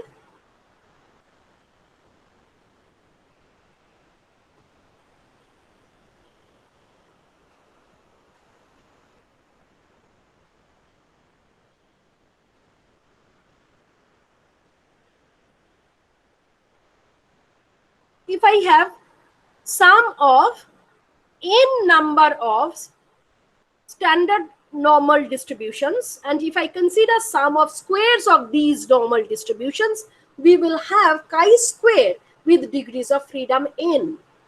So following the same logic, here we have done the similar kind of exercise, this kind of thing we have considered, we have considered the similar kind of concept. N minus 2 is the relevant degrees of freedom here. SU squared by sigma u squared we are considering. So naturally it will follow chi-square with n minus 2 degrees of freedom. Chi-square with n minus 2 degrees of freedom. Okay. So that we are considering, that we are doing. N minus 2, that is degrees of freedom, into the ratio of sample variance to the population variance will follow the chi-square distribution with the relevant degrees of freedom. Since n minus 2 into SU square is RSS, SU square is equal to RSS by n minus 2. So n minus 2 into SU square is RSS. So alternatively, n minus 2, the ratio of sample variance to the population variance, can also be presented using this formula. RSS by sigma u square, this is equivalent to this. RSS by sigma u square, this is also therefore distributed with chi-square degrees of freedom n minus 2. So keeping this distributional aspect in our mind, we consider the interval estimation. We have to set the interval for alpha and beta. We have to set the 95% confidence intervals for the unknown parameters alpha and beta. Now, whenever we need to set an interval, we have to follow a distributional aspect.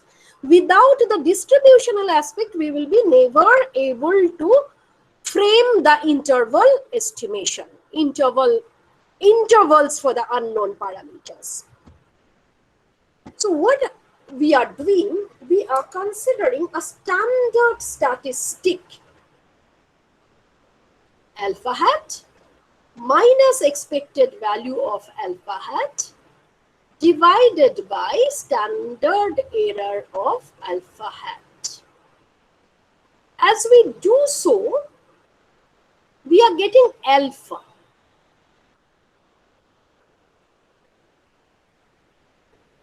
And these alpha will work for us to set the interval. So first I am considering the standardized variate for alpha hat. So that is given by the formula alpha hat minus its mean divided its standard error. From the expectation of alpha hat, then we are writing alpha, because alpha hat is an unbiased estimator of alpha. So from there we are getting alpha, and we will be able to set interval for alpha from this point. Following the similar logic, we are considering beta hat minus expectation of beta hat divided by standard error of beta hat. Now, coming to the distributional aspect, this will follow tau or standard normal distribution as long as we have information on sigma square population variance. It will follow students' t distribution if we replace sigma u square by its estimate SU square. I'm repeating, as long as we have information on sigma u square, the standardized variate will follow the standard normal distribution tau. However, if I replace sigma u square by SU square, this will follow students' t distribution. Okay. So if we consider sigma squared to be unknown, the relevant distribution will be T. If we consider sigma squared to be known, the relevant distribution will be tau. Now, where this sigma square is coming?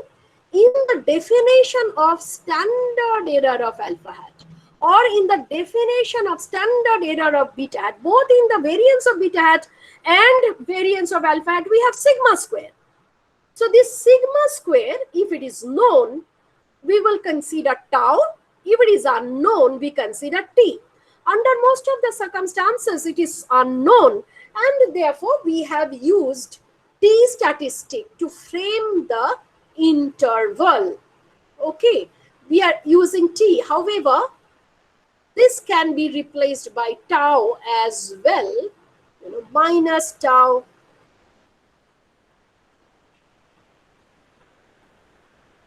if we have information on sigma square.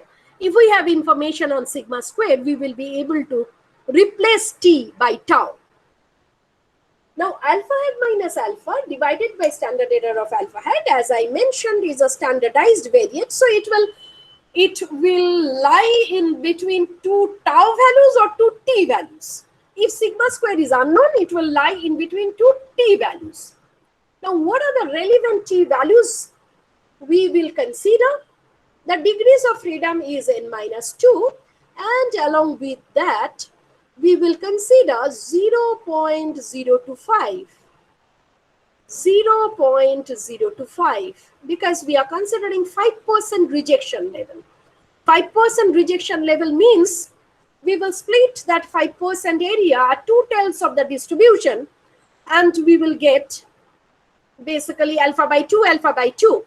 Since alpha is the parameter, one of the we are using the notation alpha for indicating one of the parameters. So I am not bringing the alpha notation here, because that alpha will be the symbol for level of significance. Okay, so rather I am writing 0.025, 0.025, splitting the 5% rejection area at 2/10 of the distribution.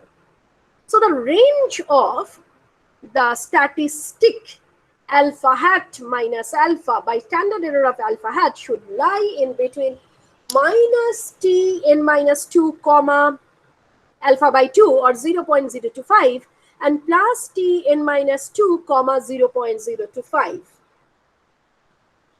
Okay, and then we will adjust rest of the elements keeping alpha only in between, which will give rise to the lower and upper intervals like this: alpha hat plus standard error of alpha hat into t n minus 2 and alpha hat minus standard error of alpha hat into t n minus 2. Alpha hat minus standard error etc. will give us the lower limit, and alpha hat plus standard error of alpha hat into t n minus 2 will give us the upper confidence limit. Okay, so in this way we will get the lower and upper confidence limits for alpha. Similar mechanism will be followed for beta, and finally we will get the intervals for beta as beta hat plus minus standard error of beta hat into t n minus 2.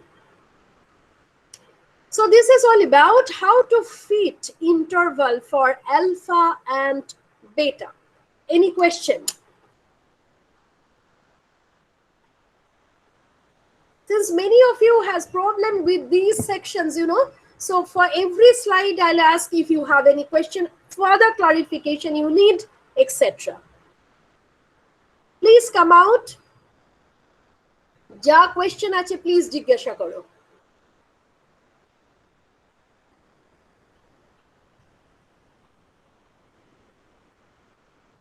Is it clear? Yes, ma'am. Okay. Yes, For other guys, it is clear now?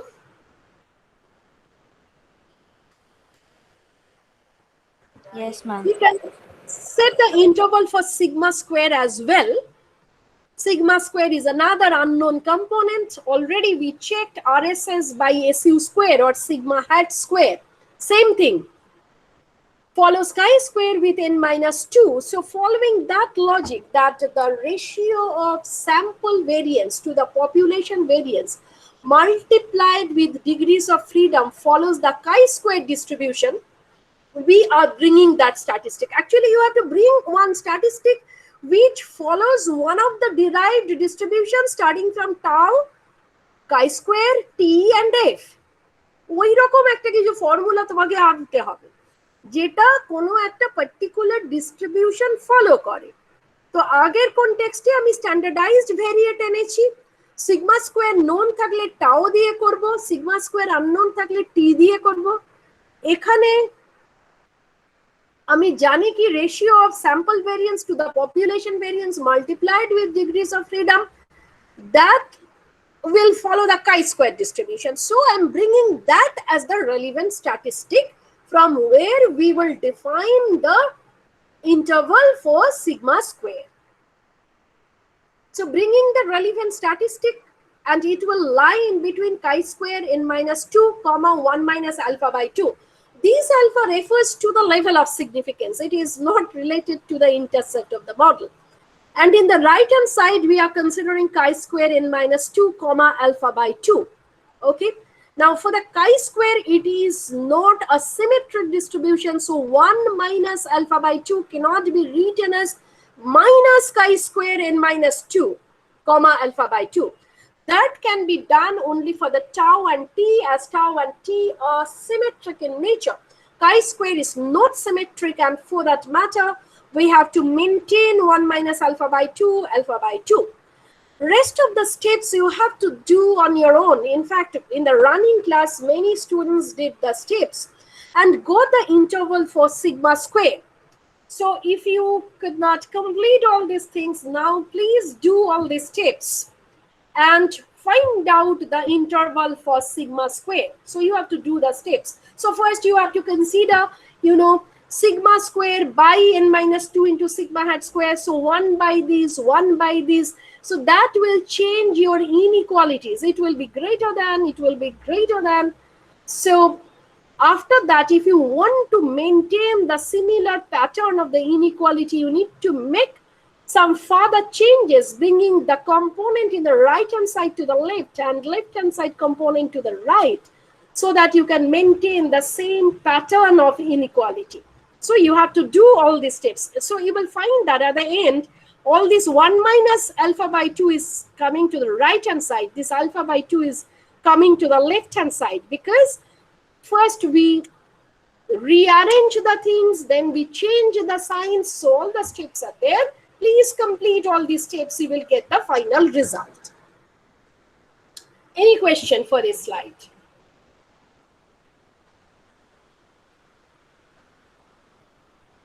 Anyone, any question?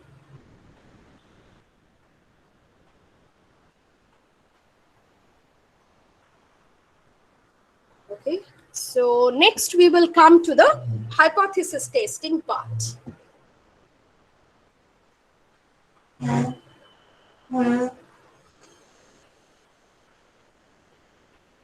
I told you the objective.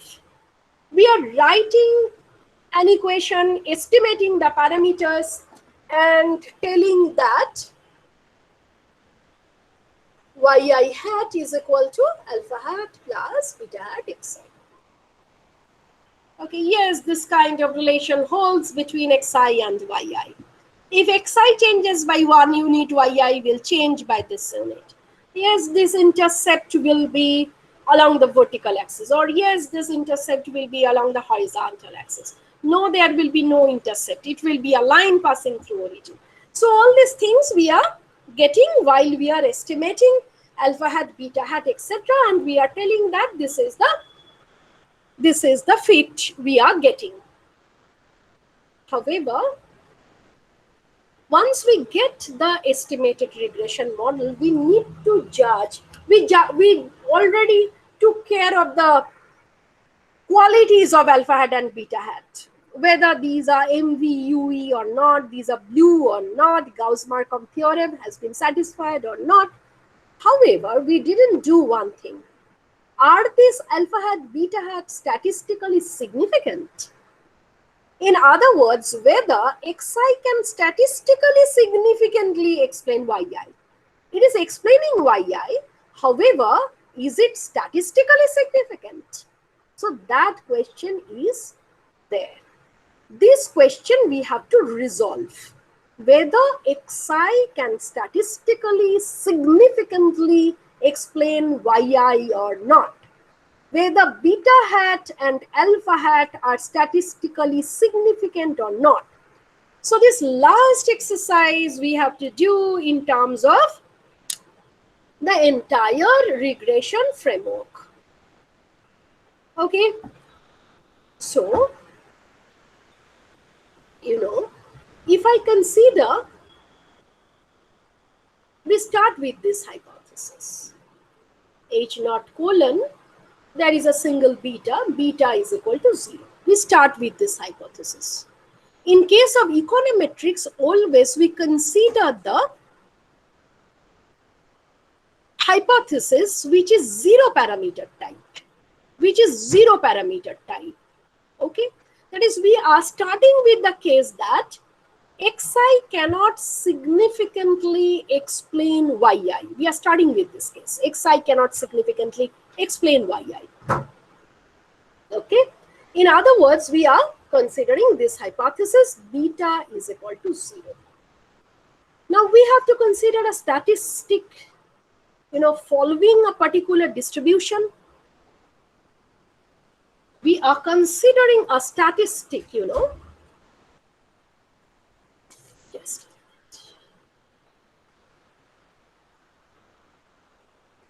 we are considering a statistic,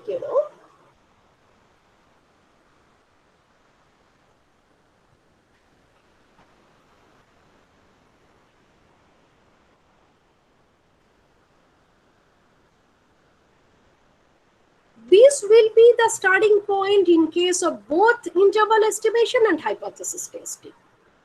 Okay, because we need to develop a revised version of beta hat which follows a distribution. Otherwise, we will be not able to proceed. So we know if I standardize beta hat, it follows a distribution. It will follow tau. If sigma square is known, it will follow t if sigma square is unknown. However, under both the circumstances, it will follow a distribution. So this will be our starting point.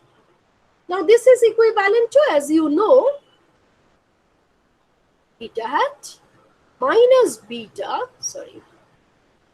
divided by now the null hypothesis suggests that beta is equal to 0. So under null hypothesis, under H naught, it is simply beta hat divided by standard error of beta hat. Beta hat divided by standard error of beta hat. Now, if we have knowledge about sigma square, that is, in calculation of variance of beta hat, we can use sigma square directly. This will follow tau.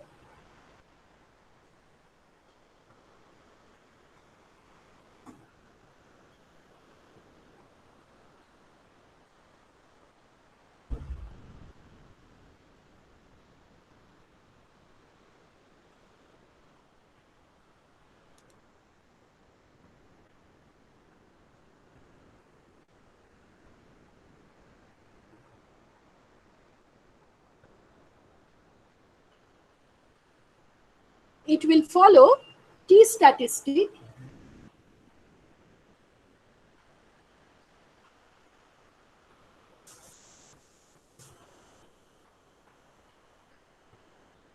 just a minute.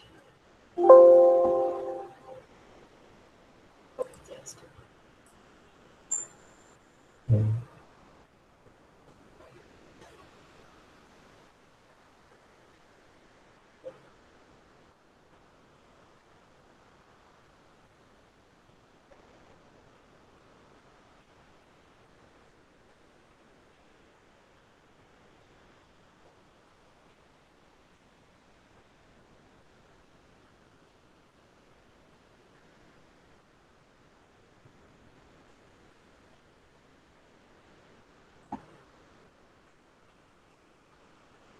Okay, so it will follow t statistic if sigma square is unknown.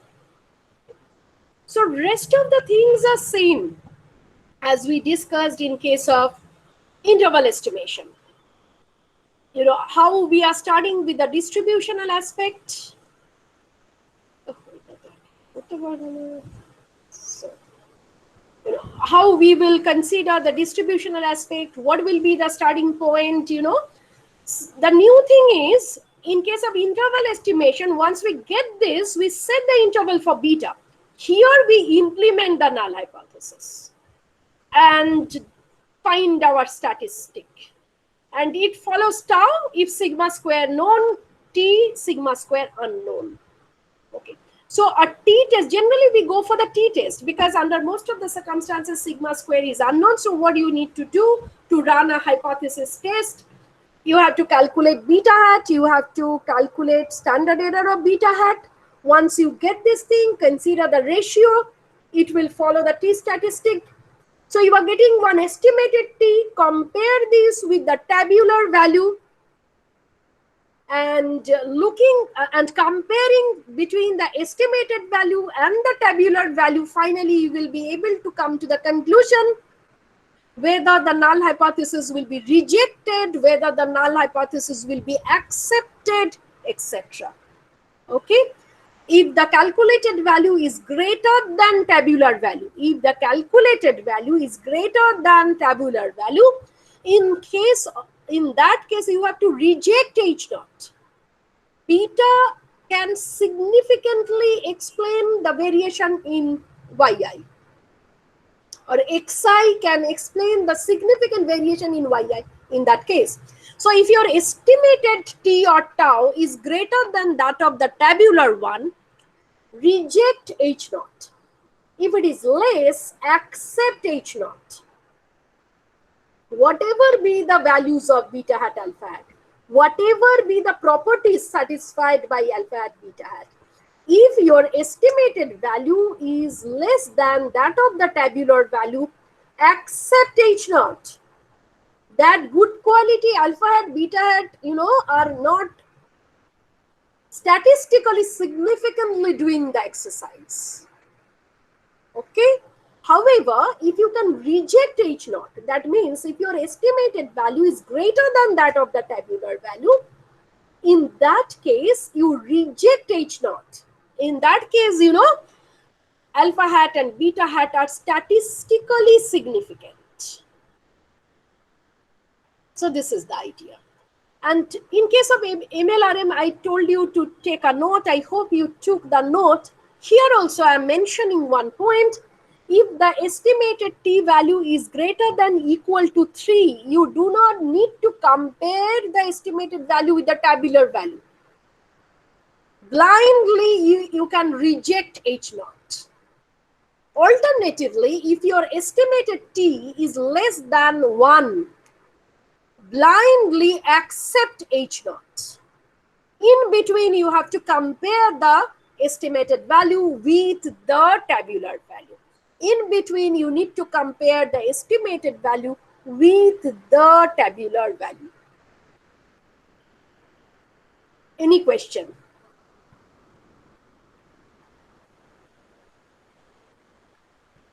Any question for hypothesis for alpha and beta? H naught as such, beta is equal to 0, H naught as such, alpha is equal to 0. Any question for that?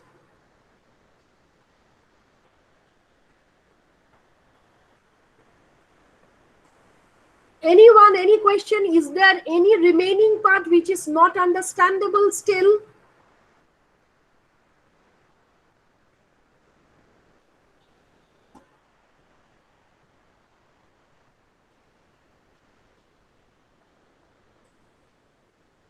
So everybody got the points?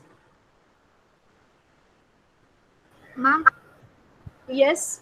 ma'am, just to clarify, can you go back to the hypothesis testing slide? না সুপর্ণা বুঝতে পারলাম না, একবার বলো তো।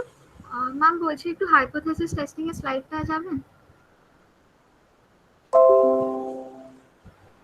Yes. Ma'am এটা আপনি বাঁদিকে যে লিখেছিলেন টি বিটার ফার্স্ট ভ্যালুটা হলো যখন সিগমা স্কোয়ার ইজ নোন, আর সেকেন্ডটা হলো যখন সিগমা স্কোয়ার ইজ আননোন, তাই তো? ইয়েস, তাও হবে যখন সিগমা স্কোয়ার নোন, আর টি হবে যখন সিগমা স্কোয়ার আননোন। ওকে। আর মানে দেখো এখানে সিগমা ইউ স্কোয়ার ইউজ করে করা আছে, হ্যাঁ আর হ্যাঁ এখানে হ্যাঁ, এসইউ ইউজ করে করা আছে। তো এই দুটো ভ্যালুর মধ্যে তফাৎটা কি? মানে টি বিটার যে দুটো ভ্যালু লিখেছেন ওই দুটোর মধ্যে কি ডিফারেন্স? কোনটা বলছো, এইটা আর এইটা? এইটা আর এটা? হ্যাঁ হ্যাঁ হ্যাঁ। এটা তো স্টেপস গুলো দেখিয়েছি ও আচ্ছা আচ্ছা আচ্ছা, ওকে ওকে, সরি। কি করে টি তে এসেছি, ঠিক হ্যাঁ আছে? হ্যাঁ ঠিক আছে, বুঝতে পেরেছি। হ্যাঁ হ্যাঁ, ওকে, থ্যাংক ইউ ম্যাম। মানে এটা ডিস্ট্রিবিউশন দিয়ে লিখেছি tau not divided by chi square by degrees of freedom, সেটা আবার রিপ্লেস করে দিয়েছি আন্ডার টাউ নট, এই ভ্যালুটা বিটা হ্যাট হবে, আর কাই স্কোয়ারের জন্য যেটা করেসপন্ডিং ভ্যালু হবে সেগুলো লিখে দিয়েছি। এটা ডিস্ট্রিবিউশন লিখেছি, আর এখানে পার্টিকুলার কনটেক্সটে কিটা বের করেছি। ওকে ম্যাম, ঠিক আছে, থ্যাংক ইউ। আর কারো যদি কিছু কোয়েশ্চেন থাকে করে নাও please, because this is vital. Many of you had queries regarding the hypothesis testing part.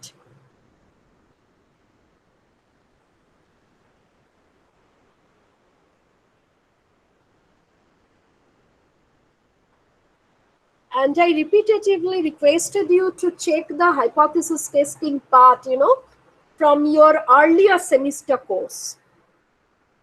ওই জায়গাগুলো কিছুটা তৈরি না থাকলে এগুলো টিটা কেন tau divided by root over chi square by degrees of freedom করছি, ওইগুলো ওখানে সমস্ত আমরা ডিসকাস করে এসেছি in detail.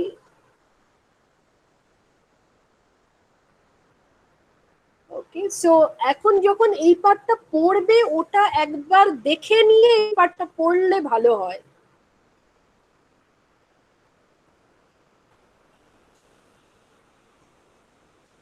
Now from the basic formula, then I did some extension. Here I have considered t square because যখন data দেওয়া থাকে না নিউমেরিক্যাল এক্সারসাইজে, what may happen যে তোমার ডেটাটা ইএসএস, টিএসএস, আরএসএস এই ফরম্যাটে আছে, তাই বিভিন্ন ভাবে ফর্মুলাগুলো কিভাবে লেখা টেখা যায়, so that we did. One option হচ্ছে t square, beta hat divided by standard error of beta hat ছিল, মানে beta hat divided by SU by summation root over summation xi square ছিল, সেটাকে একটু অ্যাডজাস্ট করলাম, t স্কোয়ার করলাম। এবার beta hat square summation xi minus x bar whole square is ESS, আর এই এসইউ স্কোয়ার হচ্ছে আরএসএস বাই n মাইনাস 2।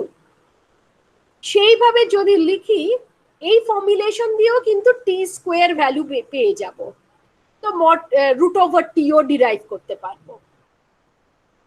আবার এটাকে আবার যদি একটু অ্যাডজাস্ট করি, ESS divided by sigma u square, RSS divided by sigma u square by n minus 2, এই ফরম্যাটটায় যাই, তাহলে ঘুরে আবার এখান থেকে ওই ESS beta hat square divided beta hat square summation xi square ওই ব্যাপারটাকে এরকম ভাবে আবার লিখতে পাচ্ছি। ওই summation xi squareটাকে নিচে নামিয়ে দিয়েছি, root over summation xi square।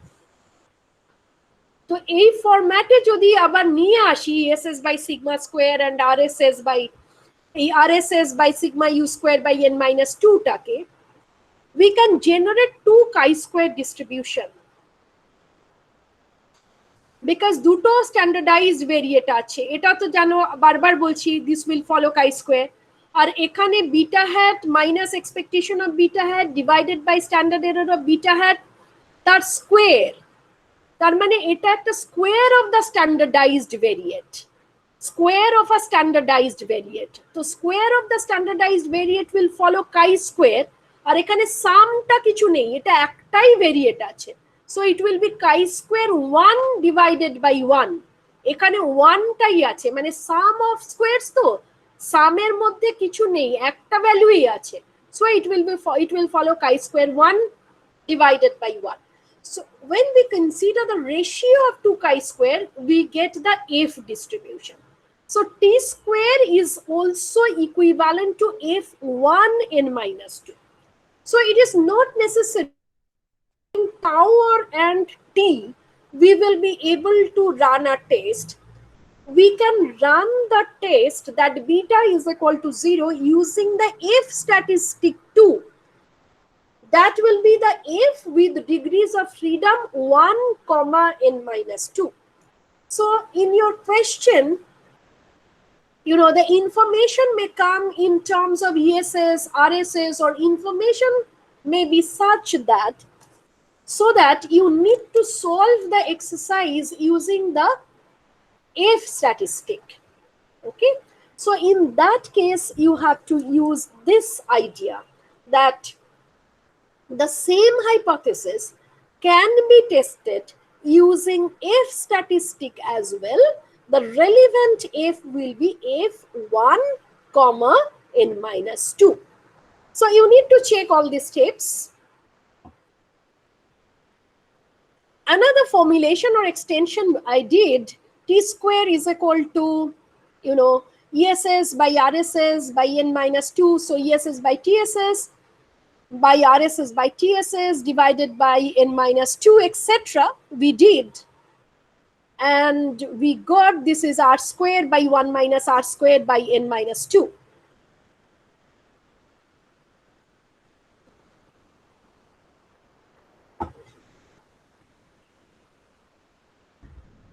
So, this formula is important because many a times you may have information on R square only, then also you will be able to calculate T or run the test. You may not have information to calculate your beta hat or standard error of beta hat, and that also you don't need if you have information on R square. So this is an alternative formulation which is showing you T square is equivalent to R square by 1 minus R square by n minus 2. Or similarly, R square can be also presented in terms of T statistic. So these are the few extensions. So many a times, depending on the structure of information, we use this alternative formulation F1 or T square, which is equivalent to R square by 1 minus R square by degrees of freedom, etc. So we discussed up to this in context of hypothesis testing, in context of our two variable analysis. Okay. So if you have any question.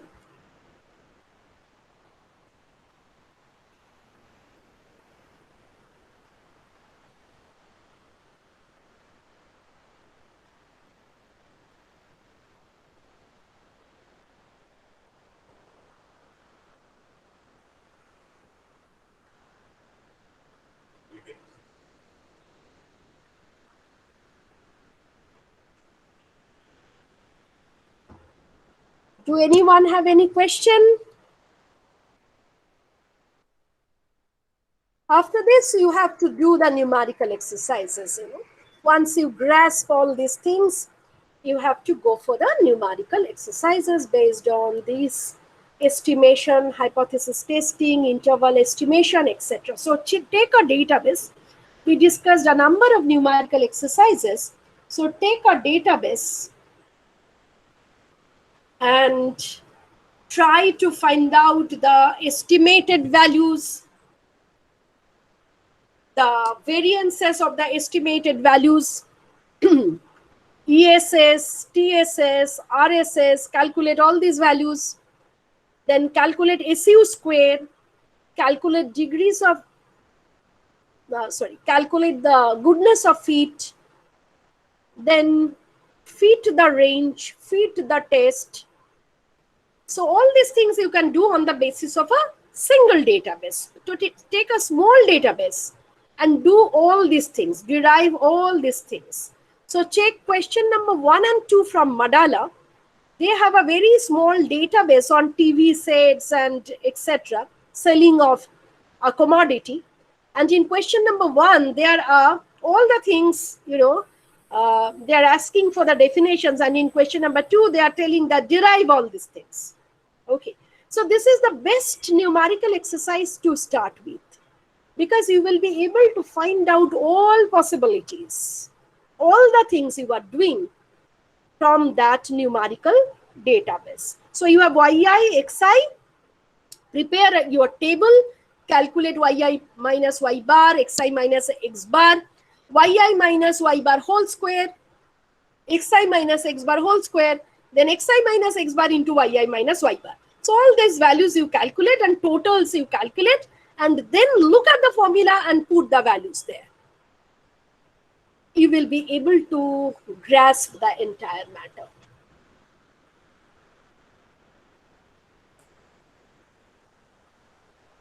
Now tell me if you want to ask anything.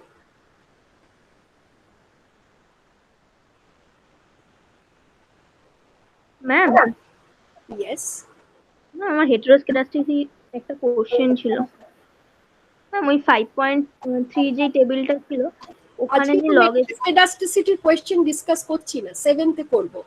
এটা তো আগে বলা হয়ে গেছে না, আজকে ওটা বলো না।